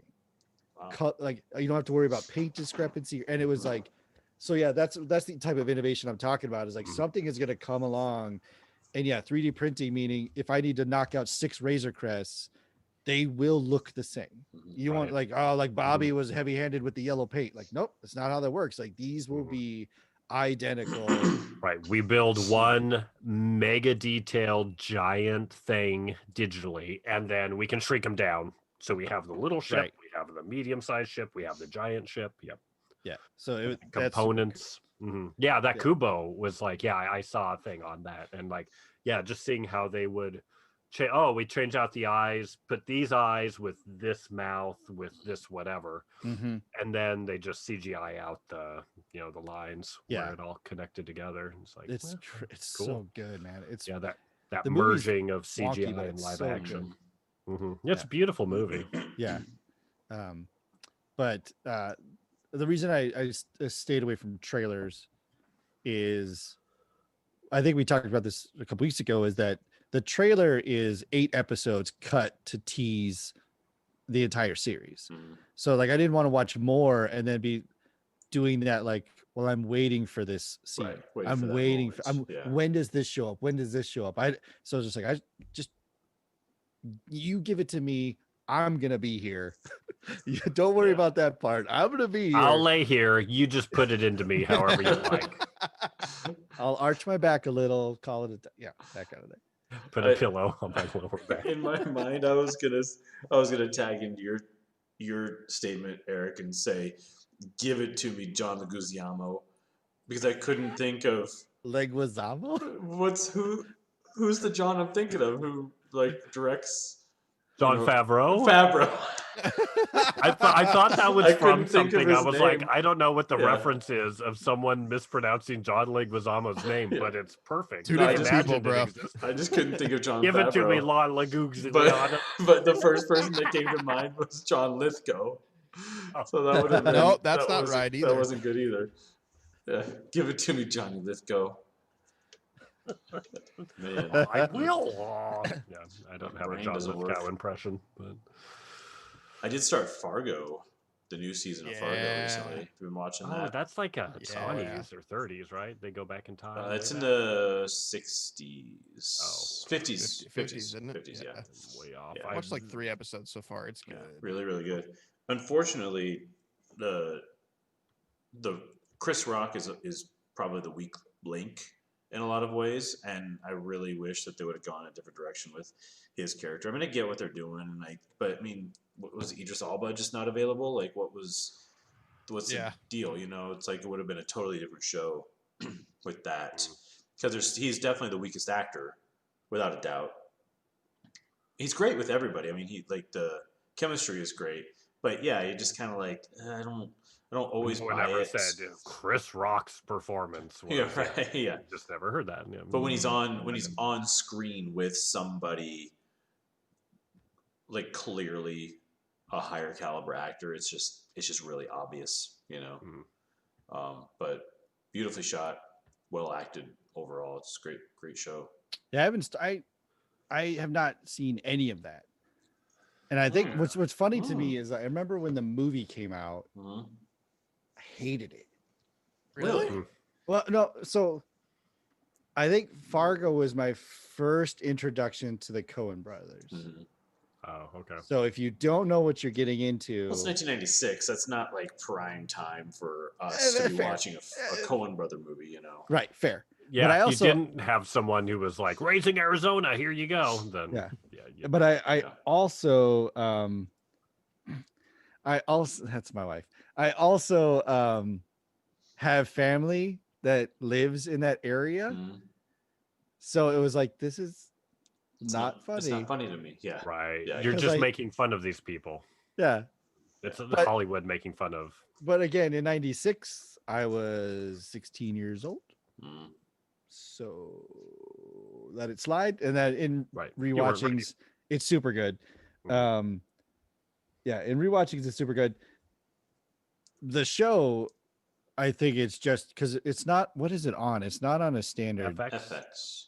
Yeah. So Mm. it's kind of slid adjacent just because of its delivery. But if you have Hulu, you should be able to watch. Yeah, no, I know I need to circle back. Absolutely. The first season is amazing. It's got Martin Freeman is the main character Right. in it, and it's so good. It's by far the best one, without a doubt. It's just fantastic. Yeah. FX has 2 shows that I know I need to watch, but I can't find a way to sneak them in. One is Fargo.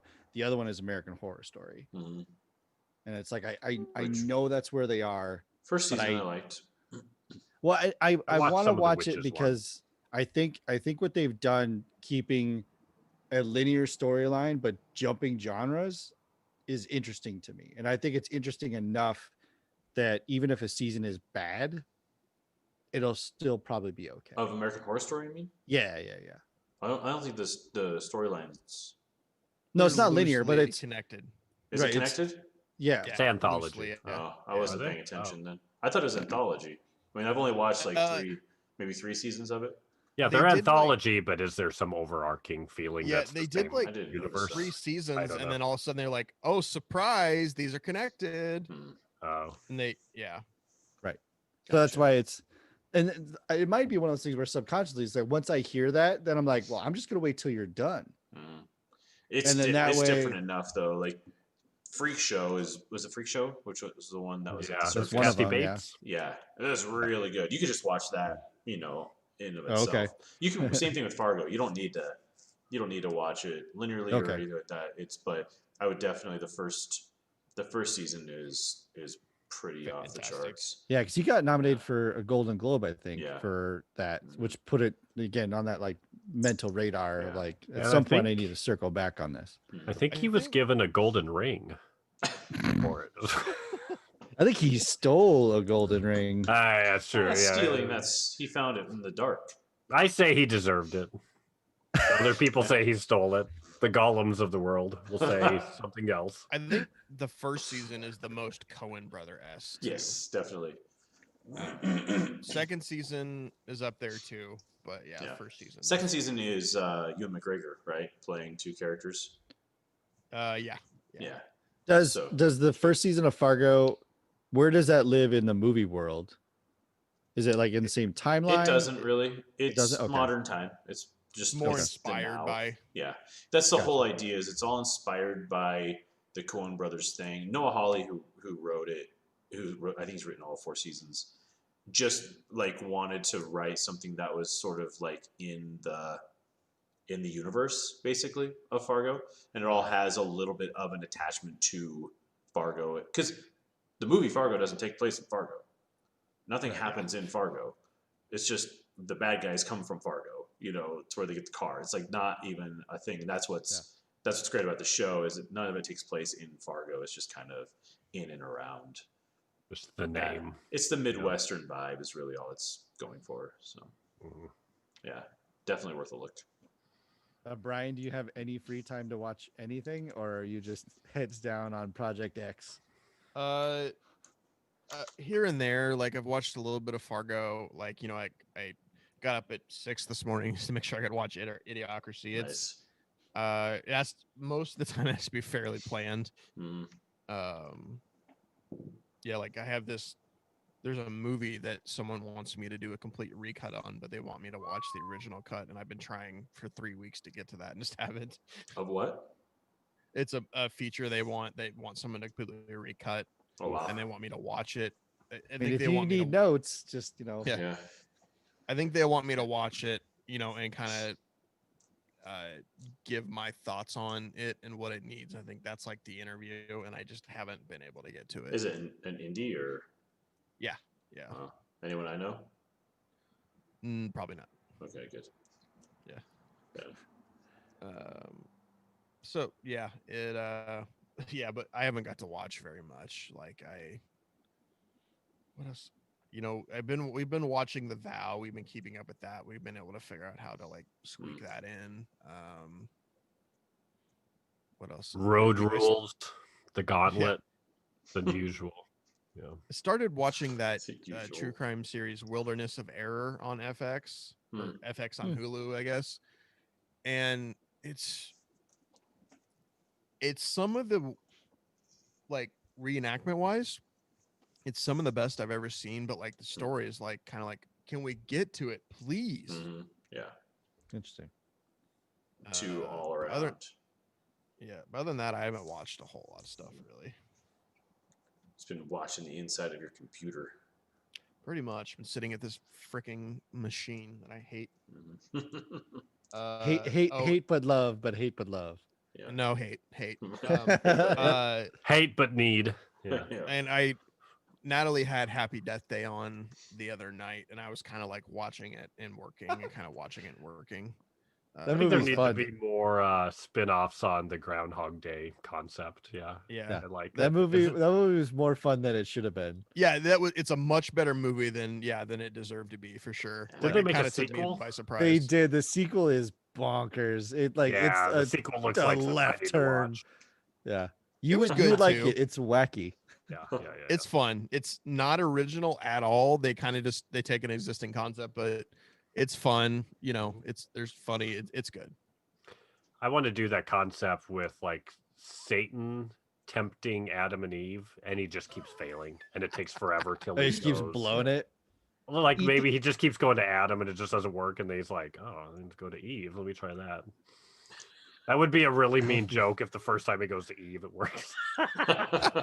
Movie's Everyone over. would It's like just be 5 minutes long. We hate you. Yeah. Not a great way to win anybody over. That might be the one way I do it. Yeah. Have you gotten to watch anything, Eric? Or same thing? I watched Idiocracy. Yeah. Well, Yeah, thank you. I for got that watching fit in. Yeah. Yeah. I don't think I've like 5 minutes of CNN here and there. Yeah. Yeah. Has your TV even had been turned on in It's the last 2 been weeks? turned on. Oh, and like getting ready 5 minutes of Teen Titans. Go. Yeah. Just the weather. Is While it snowing? I'm like Yeah. throwing food down my throat and then getting dressed and running off. Yeah. I'm still kind of bummed. Like I didn't get to do the ghost episode because like that day I seriously got up at 5 a.m. Oh, and that's yeah, all the you'd time I watched had it. to watch Ghost. Wow. Well, And you then, were yeah. there in spirit. Yeah, and then I wasn't Hey. able to jump on. But And you I got did the experience not of watching watch Ghost it. again. Yeah, you watched it. And- You did the homework. I did not. It's not it's not a terrible movie. It's Hmm. not bad. No, Yeah. it's. Yeah. I was kind of surprised. That was Yeah. our consensus. Was surprisingly good. Yeah. When you come at it with the perspective of taking a look at it, it's Mhm. really good. Yeah. Yeah. You remove the onus of like the chick flick and the love story part, and you're like, it's a solid film. Yeah. It works. Some 80s, early 90s cringiness, but that's to be expected. Mhm. Yeah. Oh yeah, there's some cringe going on in there. Basically, But, the whole like, first half Just of the movie. two bros banging on walls without their shirts on. Yeah. And like the I height mean- of comedy at the time was, hey, we're in an elevator. How's your rash? Oh, it really itches and it's contagious. Like, oh boy. Yeah. I thought one of the coolest Should I parts write that out of my script I'm working on? Yeah, write that down. is when he gets shot. And of course I knew what happened. I knew that he dies and he's a ghost, but like they do a pretty cool reveal there. And for a minute Yeah. it made me go, wait, what? I thought he was the ghost. Oh, I Mhm. see what they did Right. there. Yeah. He doesn't know he's dead. Yeah. It's like, I can't touch anything. You got to let your anger explode. Yeah. And that's how stuff moves. Yeah. Easy peasy. Yeah. And Let's I see. know, Nico, I know you watched the trial of the Chicago 7. Yeah, we've been on punching through some Netflix. stuff. So I watched Trial of Chicago 7, which was brilliantly done, super good. Which, That kind of stuff hurts to watch though. Yeah. Because I know that those are actor portrayals, but they're probably not far off. And poor Frank Langella has to play a walking pile of garbage Mhm. of a human being Yeah. for the time. So, Oh, that hurts. remember the penis guy story I told you about the play that I was in, and the guy who played with his dingleberries Yes. all the time? Yes. It's the play about the Chicago 7. Yeah. I just got to Yeah. that in the podcast when I'm running. I just got that Yeah. part and made me laugh. And Because then I was so- trying to envision who that would have been yeah. in the movie. It's Like oh, that's which, the guy. which Marshall? What's the guy Yeah, which standing at the Marshall? front? That's who it would have been. The guy right by the guy with all the lines. That was him. Yeah. Nice. Yeah, so I watched that. They don't I see me doing watched- that. Yeah. You're 7 feet tall and you actually have a big wiener. Everybody can see you doing it. Trust me. Yeah, I don't know if we talked about. Just doing this with your face. Not helping. Not And then helping. smelling your Helping to hide fingers. The smell is not necessary either. So I watched the new Witches Oh yeah. on. Yeah. Is that on Amazon or Apple? One of the two. No, it's on HBO. HBO Max. I had, There, to sign, I had to get my Margot HBO Robbie in Max. that? Who- No, it's who's in Anne that? That's Hathaway. Anne Hathaway. That's Anne Hathaway's the blonde. Octavia Yeah. Spencer and who's Stanley Tucci. Stanley Tucci, the And Tucci. Tony Yeah. Goop. Yeah. And so And watched John that, Leguizamo. which wasn't too bad. And then watched Love and Monsters. It was on Oh, I Amazon. heard It's not about bad. it. It had room to be better. That but- seemed to be the consensus. Critics were like, "Oh, we were expecting garbage," and okay. Yeah, I mean it's Who's the, in that? It's the kid from the Maze Runner movies. I'm out. and it's got Michael Rooker in it though. Who's that? But Michael Rooker is he's Finhead in your favorite movies. yeah, he's Guardians of Yondu. the Galaxy. Yondu. Oh God. Yeah. Yeah, definitely out. But it was just good because it like it was a post-apocalyptic movie, but it wasn't the standard one. We basically created this apocalypse. There's a meteor that's crashing, and we send up all our nukes to explode it, but we don't realize that then there's fallout that hits us and it mutates existing animals. Okay. And then like ants become enormous and like things get weird, and so humanity is basically forced to hide. And the crux of it is there's a kid his girlfriend gets separated, and then 7 years later they make contact over the radio, and he's kind of like the loser in their little survival den, and he's like, you know what, screw it, I'm gonna go find her. And they're like, nice knowing you. And then he runs into Michael Rooker, who's like this guy who's like, oh, surviving is easy, just so you learn things. So there's that stuff, which is like, he's great, but that part's a little too short for my liking. And then there's like a couple of twists. So it's not bad. It's a good watch. It's a fun watch, but it's like they were just like, we're gonna squeeze this into an hour 35. Like you could have made that an hour 50, and I would have been okay. But like the effects are awesome. Like the character design, the creature design, that stuff's all like visually super cool. It's a movie. It's on it's on Amazon, and it's like $20. Just gonna be my point is I don't know anymore when I see a thing. I don't know if it's a TV show, a movie, or a video game. Yeah, well, fair. I hopped on to watch What is it? Tehran on Apple, and it I was an hopped on Xbox and I was like, yeah, exactly. And I went to and I clicked it, and it said watch episode 1 now, and I was like, I was hoping it was a movie. It's like I can't with another series about how awful the Middle East is. Like, just not a thing I can commit to at the moment. So skip that one. Next. Yeah, what did we were also gonna watch? Oh, we watched a movie called Like Father, which had Kristen Bell and Kelsey Grammer, and it was written by Seth Rogen's wife, Lauren Rogen. Seth Rogen makes a cameo, but it's about she's basically this like extreme type A who works for a marketing agency and gets stood up at the altar. And as she's being stood up, her estranged father of 25 something years is Kelsey Grammer, and he's like there. And so she's like so they get plastered and end up going on her honeymoon cruise. And it's kind of like it's good because it's like that classic estranged father-daughter bonding thing.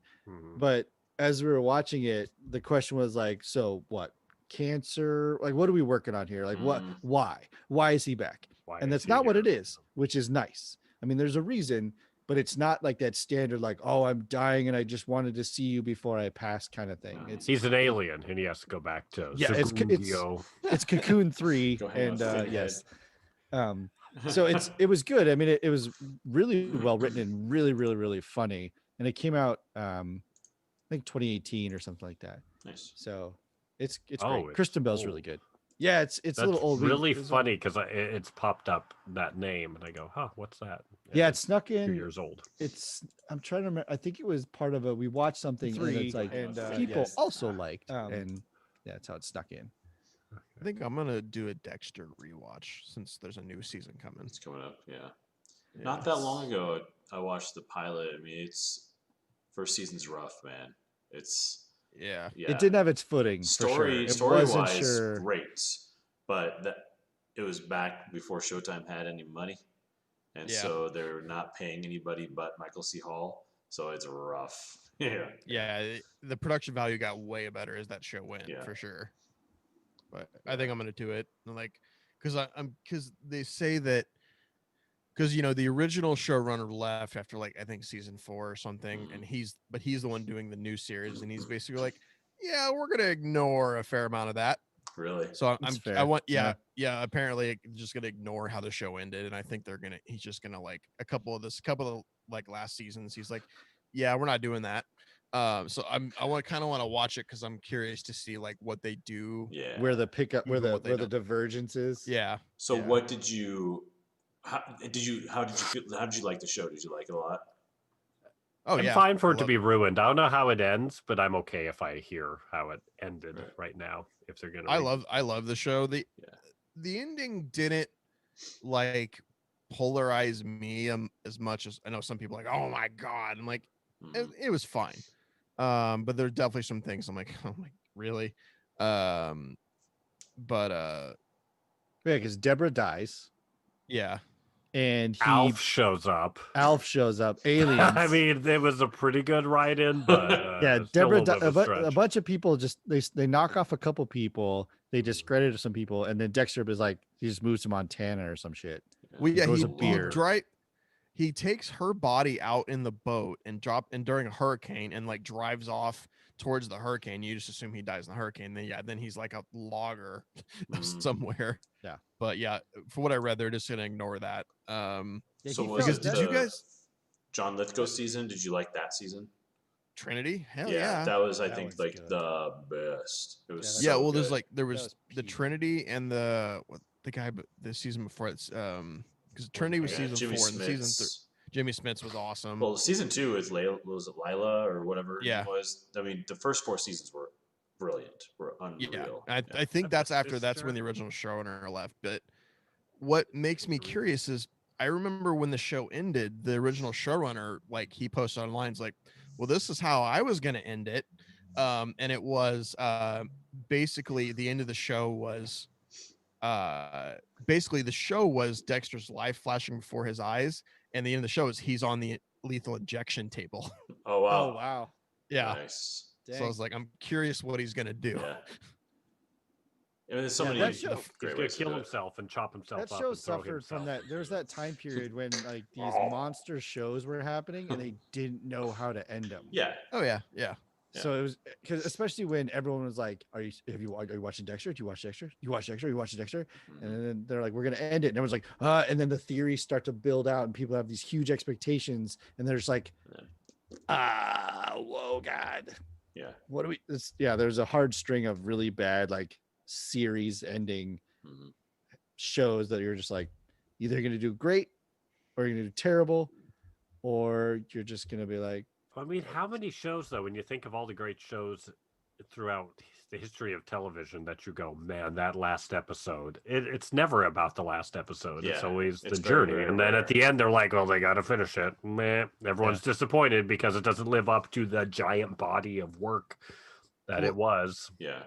This is probably this is probably gonna split me from you guys, but I think one of the best shows, I think the shows that have done it the best so far out of like kind of that run and that time period was like, I felt like the ending to Battlestar was actually quite dude, good. I can't even believe you said that because I was gonna jump in and I was like, nope, Brian's gonna say Battlestar because that's the one thing I can think of is the only last episode that I was like, yeah, Yeah, like, that was awesome, it. right? Yeah, Yep. You'll need to watch it. yeah, you need to watch it. That You gotta happens. Yeah, start you from do. the You'll be all beginning.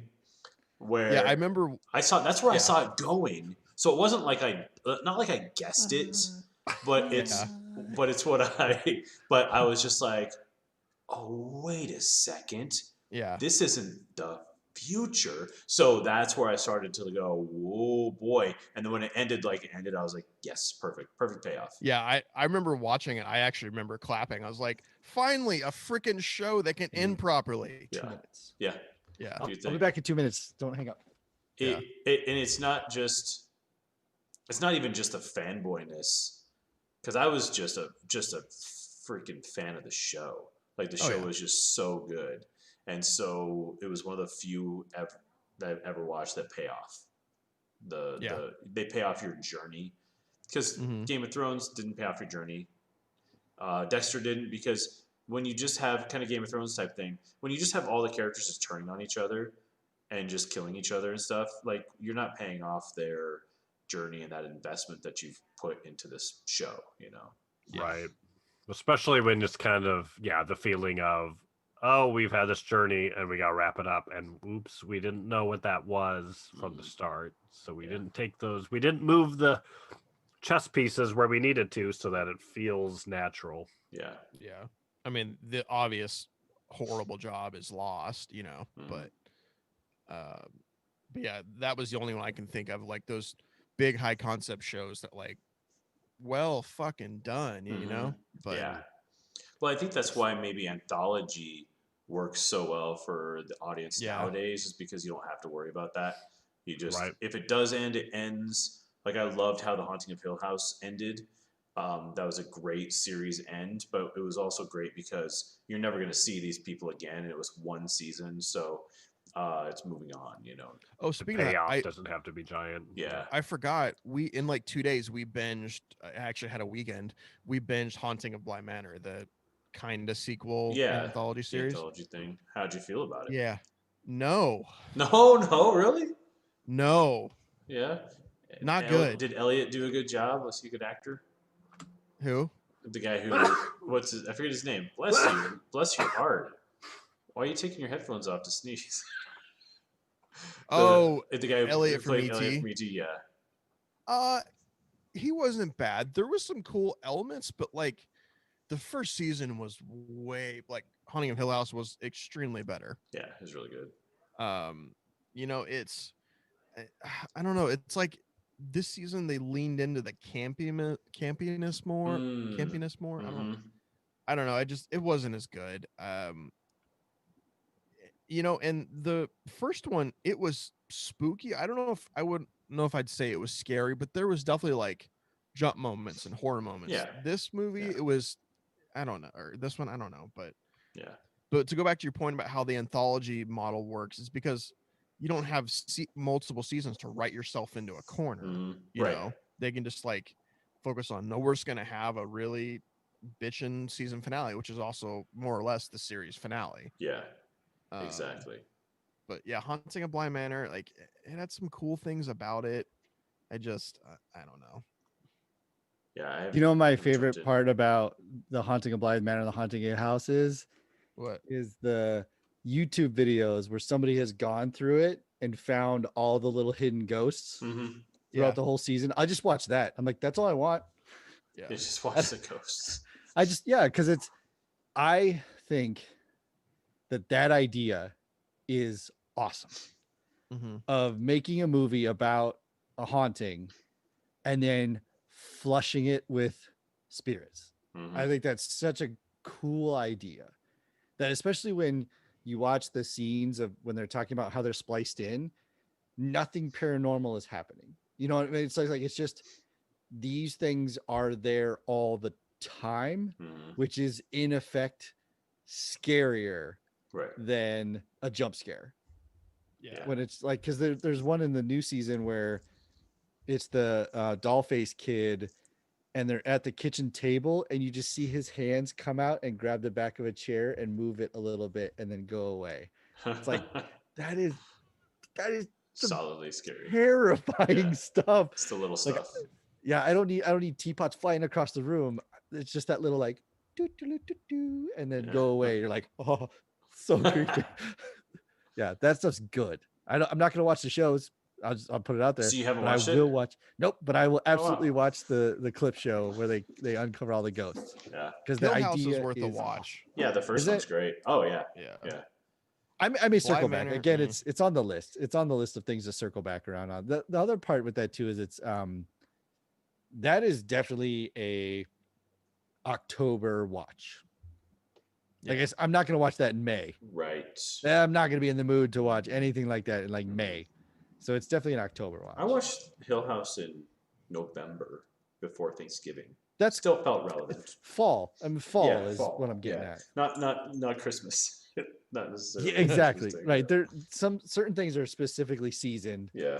Like 51st Dates, going back to Adam Sandler, that movie about Hawaii, you're not watching that in like February or January. Unless you need a like, little bit of like kick. But that movie crushes in like June. Yeah. Yeah. Which movie?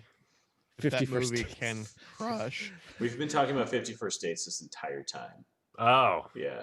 So dang it. Lucky you. I honestly thought that when you left, Eric, I thought that you were leaving. I thought you were just because you sneezed, but you took your headphones off to do it. And I thought that's all you were doing. Like you were like, just give me 1 second. And like you took them off to sneeze and then you're going to come right back. That's why I was like, why are you taking your headphones off to sneeze? Like just to protect your own ears, but not ours? Yeah. Right. Yeah. Right in the microphone. Blast. No, I was moving and I was just like, oh boy, I can't get out of this room before you. Yeah, this is my problem. I guess I know my tolerance is back really low again with beer, which is a good Has it been sign. a little while? Well, yeah, you've been working double shifts like a crazy person. Yeah, so yeah, that I can drink a little over 2 cans of beer and I'm back because I have like allergies when I drink. But I got to where I was drinking so much that my allergies really didn't kick in. And now they're, so I'm like, it's probably good they're back. Yeah. Sucks, but it's good. Definitely. Yeah. Speaking of double shifts, you know what I just thought about? I have a Jimmy Smith story. Speaking of double shifts and Jimmy Smiths. Double shift and Jimmy Smiths. Yeah. Let's hear That's about the this name one. of my new screenplay. No, it's a short story. I was working at a restaurant in Westwood and working at a restaurant in like Malibu-ish, like Santa Monica, Malibu. And so morning and night. And so I was just exhausted. So I usually had like 1 hour between the 2 shifts. And so Enough to drive from one to the other. basically, yeah, that's it. And if you've ever had to try to get out of Westwood at like 3 o'clock in the afternoon, it's not a delightful time to be in your car. Mhm. So I finally get to the restaurant. It was right by the ocean, but the road was all like the parking was non-existent. So sometimes you had to park like a half a mile away, but you're just these just palatial mansions all the way up and down the canyon. And so I parked my car and I just leaned my chair back to take a nap, and I hear like rustling outside my window, and I got the windows cracked and my car was not nice. And then I like wake up and I look over and Jimmy Smiths is standing outside my window, like looking in at me, like with that look of like almost like the get off my lawn look. You can't know? sleep here. Yeah, you can't sleep here. But I think that I looked enough like a waiter that he was like, he's probably just working here or something. So, and so I just like looked at him sheepishly and he looked back at me and he walked away. All 6'7" of him or whatever.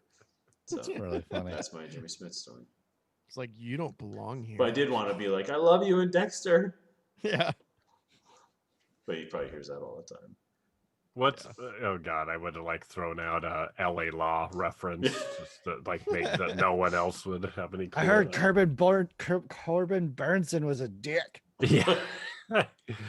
What was Benny like? Who was the guy that was like kind of special needs dude? Yeah, who was that character? I would have yelled that out. LA Law What was my he parents' show, not my show. Yeah, right. I always thought he looked a lot like, or the guy in the Shield who played like the lieutenant. Michael and thing. Chiklis? No. The guy who plays like he's kind of like the lieutenant, the captain of the precinct. Oh. I always thought he kind of looked like him, so that would have been a good one too. Be like, I loved you in the Shield. Yeah, right. Yeah. Hey, how's Mon Mothma?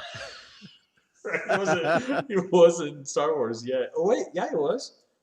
2006. Those Yeah. were early. Yeah, those were done by 05. 05, that's right. Yeah. Mhm. You should be watching Step Away from my car now. Yeah. Hey, bro, Aldron, it's not looking good, man. Don't be an Aldron in like 30 years. No, Start like dumping 19 that real years. estate, man. It's not gonna be worth much. Just trust me. But it's cool. You're gonna get a bonus movie. It's called Rogue One. You're gonna love it. Oh my god. It'll be solid. Got a solid 4 minutes in that movie. Gonna get you a solid, bruh. When I was working on the overlay for this, I did some research because I was like, oh, maybe I'll put like hyperspace behind it or some kind of something. And so I looked up, and I guess there's like blog posts. There's like controversy over the look of the Rogue One hyperspace by comparison to the other hyperspaces. Of course there is. Star Wars universe. And I was like, that's Love it. even nerdier. That's too nerdy Wonderful. for us. That's so Yeah. It's like so Star Wars culture. That's Well, great. Yeah. It's not. It's not my Hyperspace, hyperspace. Yeah, not my hyperspace. I need that T-shirt. I didn't vote made, for that hyperspace. Yeah. But Rogue One is actually one of the widest movies ever shot. Forget what lenses they used, but it's like For all the almost IMAX. It is but pretty wide. yeah, it was a different. I forget what it was exactly, but yeah, way wider, like 265 to 1 or something like that. I need to watch Rogue One. I've really only seen it once. Yeah, did we do Yeah, an I need- episode on it or not yet? No, we Not should. Did we not? It's a good one. Not We one talked that about included it. me. it's been brought up in Star Wars discussion, but Yeah. we've never singled it out Yeah. as Be a good one. because we were talking about how to watch them in order, and I made the argument that if you are going to do that, you need to set aside Rogue One and New Hope to watch sequentially back to back, because they do. It's like getting the old school intermission in Mhm. between, because the ending of Rogue One is literally the first 4 seconds of A New Hope. Right? Yeah, exactly. Yeah, you got So to. it's The like- opening title. Yeah, you throw that intermission, go get some popcorn, but you're just continuing the same movie, just Yeah. keep going. You gotta Except carve out the tone 5 is hours. completely different. Now that yeah. seriousness that happened, well, get ready for some fun. Yeah, just kidding, everybody. Yeah. And whiny Luke Skywalker, and you go, oh god, this kid. Yeah. Yeah, I just I got down to. Speaking of that, I just got down to the last 2 episodes of Star Wars Rebels, which there's one last one, and then there's a double length episode, and then that'll wrap that out. And it's like that one touched into a lot of stuff that has made me so excited for Mandalorian. Mm. Mhm. So I know. Yeah, that show I didn't Cool. love it. It was good, but it didn't hit me in the same way like Clone Wars did. But Mhm. like season ends, every season ending, and then the premiere or the final ending, I was like, Yeah. yeah, Yeah, Filoni knows what he's doing. I was in that spot where I was like, I checked to see. Yeah, I've got one regular episode and then one double length as like and it's literally called like The Goodbye or something like that is the name of that episode. But you can tell like they're starting to lead into setting up some stuff. And I think it didn't hit with audiences a lot because everyone, initially everyone is new. Like Right. Clone Wars stuck because there's Anakin and Obi-Wan and R2 and C3. Like it's the Clone Wars. And then this one fires off and it's still Palpatine. So it's before Empire. Mhm. It's before A New Hope, but it's in between the episodes 3 and 4. It's Okay. before A New Hope. I think. Yeah. So right. It's before the Rebels or Because I'm trying to think about yes, right. Yeah. It's kind of like how Solo they make mention to the beginning of the rebellion. Yep. This is the same thing. Like this Star Wars Rebels is the beginning of the rebellion. Because I don't think they ever say the word Phoenix Squadron in A New Hope or Rogue Squadron or Rogue One, but it's in the same line there somewhere. Mhm. But yeah, it's super good. And then yeah, it's Star Wars Rebels is basically Star Wars the animated Mandalorian series. It's more because it's all about Mandalore. Like that's the underlying super. I mean, it's more than that, but like Mandalorian is everywhere. It's just it's sprinkled into the whole thing. I Right. keep thinking I want to try to watch it. I just don't like animated stuff. Yeah, I know just it's rough for me doesn't too. Do it It's for a me. it's Even Archer was a stretch. And I got into yeah, it. it's definitely hard. It's like all I watch. I know, it's great. I'm like live action, real stuff. Yeah. Nah. But like if you can, I love but knowing Cartoons? Yeah, I'll do it. yeah, but knowing that it's Filoni and that there's some serious brain power behind it, Mhm. Mm. you can overcome it because it so greatly underseeds all your Star Wars knowledge and just fills in these little cracks everywhere and just enriches the whole experience. Right. So it's not like I'm saying pick up like Aqua Teen Hunger Force, you're gonna love it. Like move on. Yeah. But like this is something that you're already in love with, and like I said, it does a great job of seeding in these little cracks, introducing you to little things. It's got what's his name, Saw Saw Gerrero. Saw Gerrero, who's Yeah. played by Forrest Forrest Whitaker. Whitaker. Forrest yeah. Whitaker in Rogue One. They sent you here to kill me? It's my Right. favorite part of So Rogue you One. get his it's great. origin story in Rebels, Yep. and you find out why he's a little. And it's He's in Clone Wars Yeah. first, and then right, and sorry, then they bring yes, him into yeah. Rebels, I think. Yeah, right. Yeah. His origin is in towards the end of Clone Wars, Mhm. and then he is leveraged a lot in Rebels, which so. explains perfectly, rolls right into Rogue One, Mhm. of that, like that special really cool reveal about Rogue One. They backworked that in with the animated series. So like I said, it's just a Mhm. great job of just bubbling up all this extra knowledge. So why which I did think he is go from basically like part of the rebellion into kind of like more of an extremist? well, so I'll try to be super brief on this. So he was the early rebel groups trained Saw Gerrera on his plan. His home planet was being invaded by the Empire.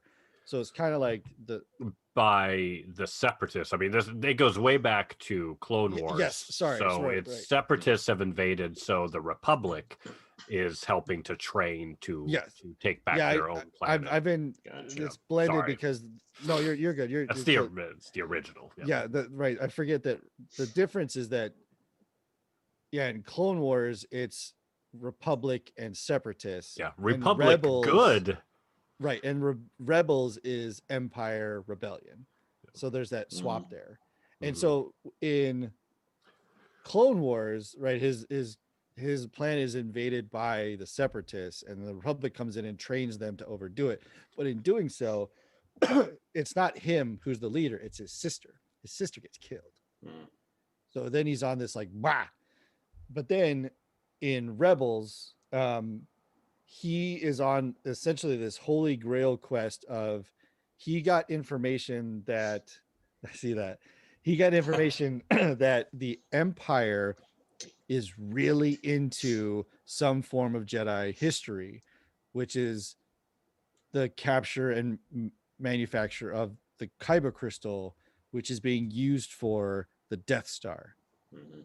But he doesn't know that's what it is. He just knows that there's this group in the Empire which is very, very focused, and there's like trade route stuff, and so you get that. So he gets a little crazy with his, like, well, he's also not very soft around the edges. He's very just like, you don't tell me what I want, bang, blow somebody's head off kind of thing. He's the more rougher version of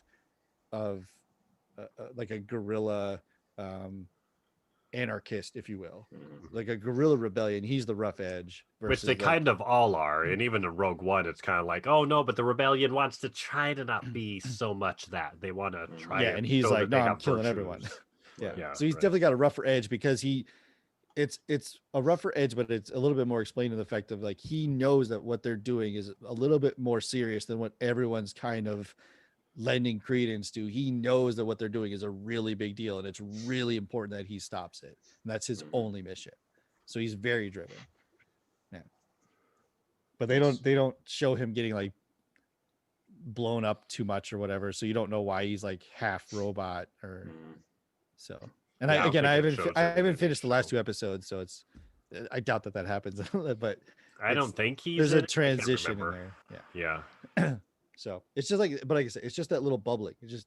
It's undercutting, backfilling a lot of this stuff, and just flushing it out, making it really, really cool. It's cool. So yeah, that's just someone who's good with character. So that's like why the prequels went, okay, the potential of the prequels, but now with people who can tell a story and have characters that feel a little more believable. Well, that's why I would love to see another, a live action part of that. It's almost like I want now that Disney has the control, and you've got people like Favreau and Filoni who are like sort of like directing the universe. It would be amazing to pull a Dexter and just wipe out the prequels and go back and just tell the story again, like retell the story.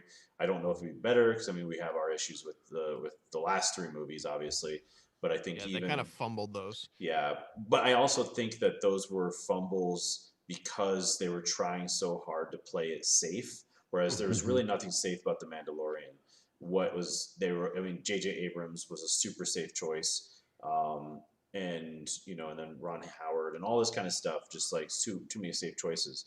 Take it back, get the grit and the dirt and the earth of like Rogue One and of Mandalorian, retell the prequel story, or at least give us some Clone Wars. I think we're gonna. I mean, I don't know where Kenobi's gonna live in all of this, but it sounds like there's flashbacks. Yeah. There's all these rumors that Hayden Christensen's in it, and even Natalie Portman's in it. oh Now, wow, who knows in if the that's Obi-Wan all show. real? Mhm. That so there might be actually some like missions, and you see them. They might be trying to go, oh, we have to show how they were buddies and like really cared about each other. Yeah, so and I would let's shoot that now. really welcome that, like to Mhm. retell the story and actually see the best friends that we were told about in the very first Star Wars movie. Let us see the Clone War friendship that we all wish was there. I think that'd be and that's why awesome. the animated series really latched into me, because it does exactly that. Mhm. Like when he has to fight Anakin in Revenge of the Sith, it's so much more impactful having seen the Clone Wars animated. So they actually told the story the right way, yeah, basically. Yeah. like they walk them. You walk through this life or death with them all the time, and like obviously Obi-Wan doesn't die, but there are points where you're like, man, you're It's screwed. gonna die. Like you're real screwed right now. Like I need you to tell me how you get out of this, because I'm not sure it's gonna happen, even though I know it's gonna happen. Like, Mhm. so yeah, Mhm. it's real good, and you do feel that like brotherhood that they talk about, the line, like you were my brother kind of thing. Like, yeah, you guys have gone through some stuff, man. Yeah, just couldn't see it in the. Can they recast Anakin though? They could recast him, right? I'm fine with Hayden. Just don't Well, do Jake I'm Lloyd. just hoping. Yeah. Oh, poor Jake Lloyd. Unless he's become a better Um, actor.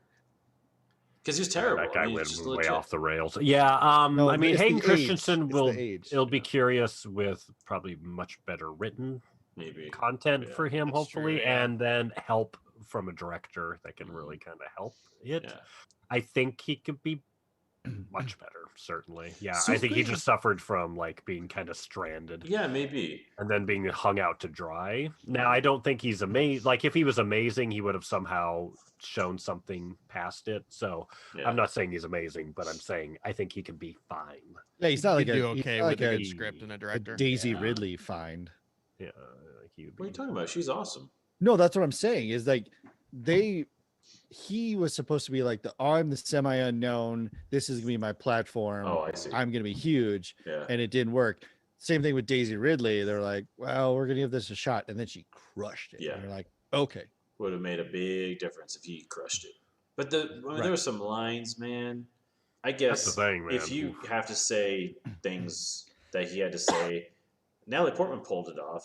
You could see her throwing up a little bit in her mouth Yeah. a lot of the time, but Yeah, but she's got much more acting talent than he has, I Yeah. think. And yeah, she was able to make do with what she had. He's not that capable. But you're right. If there's a good script and a director that can pull it out of him, then yeah. And two, he's not the main character in the Obi-Wan show, Mhm. right? Right. So Yeah. he's just going to be this little thing over here that's just part of scenes to help shape whatever this Obi-Wan story is. So if they actually do that, if the rumors are true, which they probably are, I feel like I'm sure all these people involved go, what if we could make people hate Hayden Christensen less? Hey, Hayden Christensen, you want to be hated a little less? Let's try Yeah. and like, help you yeah, I out. do. Would you like a job? Yeah, exactly. And just, basically. you want work first off, and would you like to retcon Yeah. the thing that you regret? Great, let's do it. I just finished listening to the audible of the Bob Iger autobiography, and he's the CEO of Disney. Yep. And part of it is about the George Lucas, the sale of Lucasfilm. Yep. And it's really interesting because as an IP, that's where the power was. But as a studio, there was nothing there. When you just think about it, it wasn't like they were developing shows. Right. The animated stuff and It some was things only here and Clone there. Wars was it, Yeah, right? that was Nothing else it. was happening. So it didn't sell. I mean, it's $4 billion, which is like not nothing. But part of the condition where Lucas wanted to sell was also he had already written outlines for the next 3 Star Wars movies. Yep.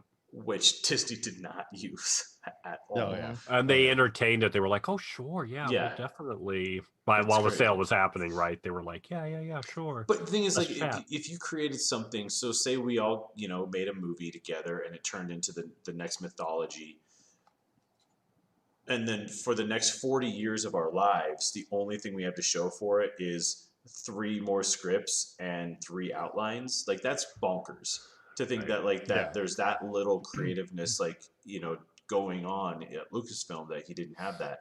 But the other interesting thing was that typically in these situations, and it's a contract I put with all of my people, is a non-disparagement agreement, basically, where it's like after they sold Lucasfilm, or after Lucasfilm sold to Disney, Bob Iger wanted George Lucas to sign a non-disparagement agreement saying that I can't say anything bad about what Disney does with my property now that it's theirs.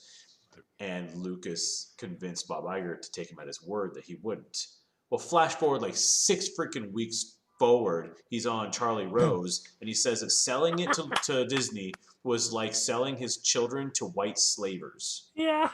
Like, what a douchebag! Like, come on, bro. Like, that's what you do. And then of course he calls Iger and he's like, "Oh, I apologize, I was out of line." It's like, yeah, but you have He's like, $4 billion. speak to my lawyer. I'm gonna Yeah. need one of those $4 billion back. How's that $4 billion Yeah. treating you? No one was forcing you to sell anything. And he had just put Yeah. Kathleen Kennedy in charge anyways. So it's not like he was doing anything. And maybe you just have terrible ideas. Like, at the end of the day, Star Wars went off because of people like Lawrence Because of other Kasdan people doing and because things, of the guy Right. who was the head of ILM at the time. The guy with Dennis Muren. Yeah, Dennis Muren. So he was really riding on the backs of, like, actual creatives. George Lucas has these nuggets of grand ideas, and I think he is great at that.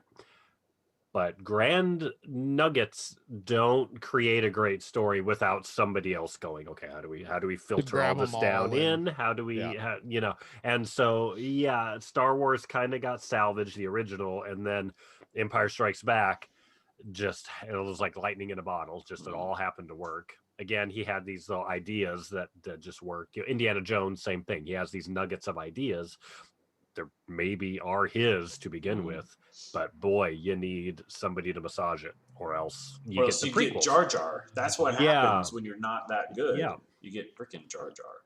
On two, when you're out of practice, when you hit it so big and you were young and it's not really the thing you thought you were going to be doing, and then you just produce from there on. Don't write anything, don't direct anything for decades, and then go, oh, I guess I'll try and go back to it. Does anyone want to do these? No, you're all telling me to do it. Okay. Oh, and I have no one to tell me that this is a bad idea. Okay, Right. I'm gonna go full bore, and I want to sit in my comfy chair, and I want everything green screen and action. It's crazy, man. Yeah. Some of the behind the scenes of the prequel stuff where Natalie Portman's just running through underneath green boxes and underneath green this and underneath green that. It's just bonkers, dude. Like, too much. Well, I love when they watched Phantom Menace and they had the first screening, and you could tell all of them, Lucas too, they're just like, oh, this doesn't work, but there's nothing we can do about it. Here we are. Okay. It's like, and even him, he's like, well, I can't take this out because it needs this to tell that. Yeah. All right. It's pretty much like, oops.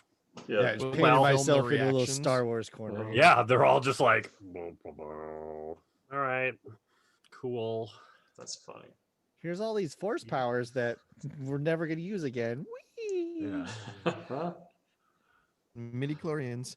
Well, maybe I shouldn't have watched Fifth Element and thought that I needed a Jar Jar. Yeah.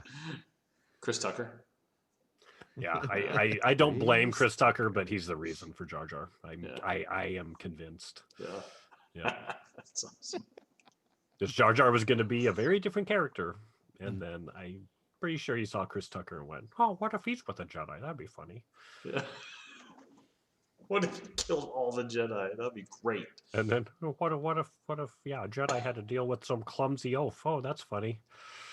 But All I see, can he think also, of is the guy on SNL, Bobby Moynihan, when they do like the fake casting for Star Wars, and like George Lucas is in the background. He's like, "You'll get me a Diet Coke. You'll get me a Coke Zero." Like, George, we don't have Coke Zeros. You'll get me a Coke Zero. That's all I can think of when you say George Lucas is Bobby Moynihan playing George Lucas. goiter. Just You will get me a Coke Zero. little, well, you got the little like chin strap beard. Yeah. Yeah. It was that fake green, the green Super screen stuff tough. we did. I think there was Yeah. potential there. Yeah, there was some good stuff. Yeah. George Lucas directing, because he never saw it. There's no footage of him directing, because he didn't.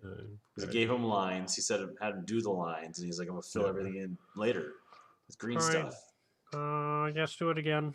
Faster, stronger. What was even in the original movie? Yeah, it was like they're making fun, just faster and with more intensity. That's all he would tell the actors because he That's didn't his know how to direction. talk to actors. Yeah. Yep. More intensity. Just like, all right. Well, should we call it a night, folks? Yeah, we're What there. do we cover in? I have a request. Yeah. The annual celebration of my birth. It's coming up. What day is your birthday? It's the 17th.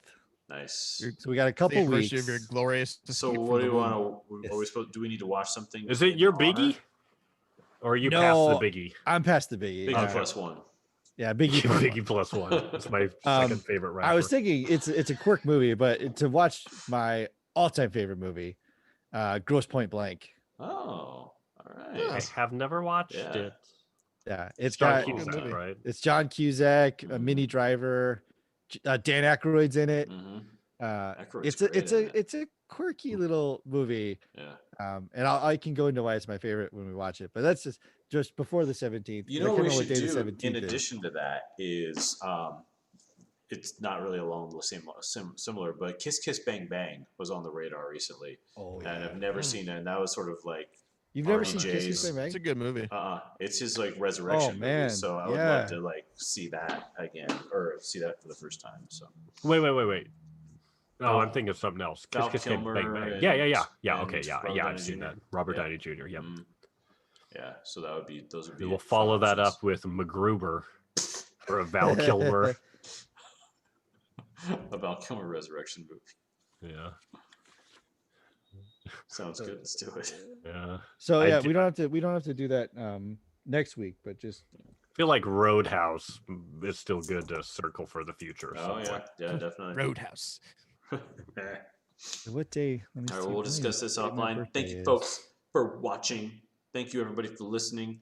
Check us out on Apple Podcasts, on Spotify, and of course, the live stream every week on Facebook, YouTube, and Twitch. Next week, you'll see Eric licking more peanut butter off of his fork. Knife. The knife. Oh, it's a knife. Yeah. That's not a knife. I got no bread, just a knife. All right, folks, have a great That's night. a knife. We'll see you later.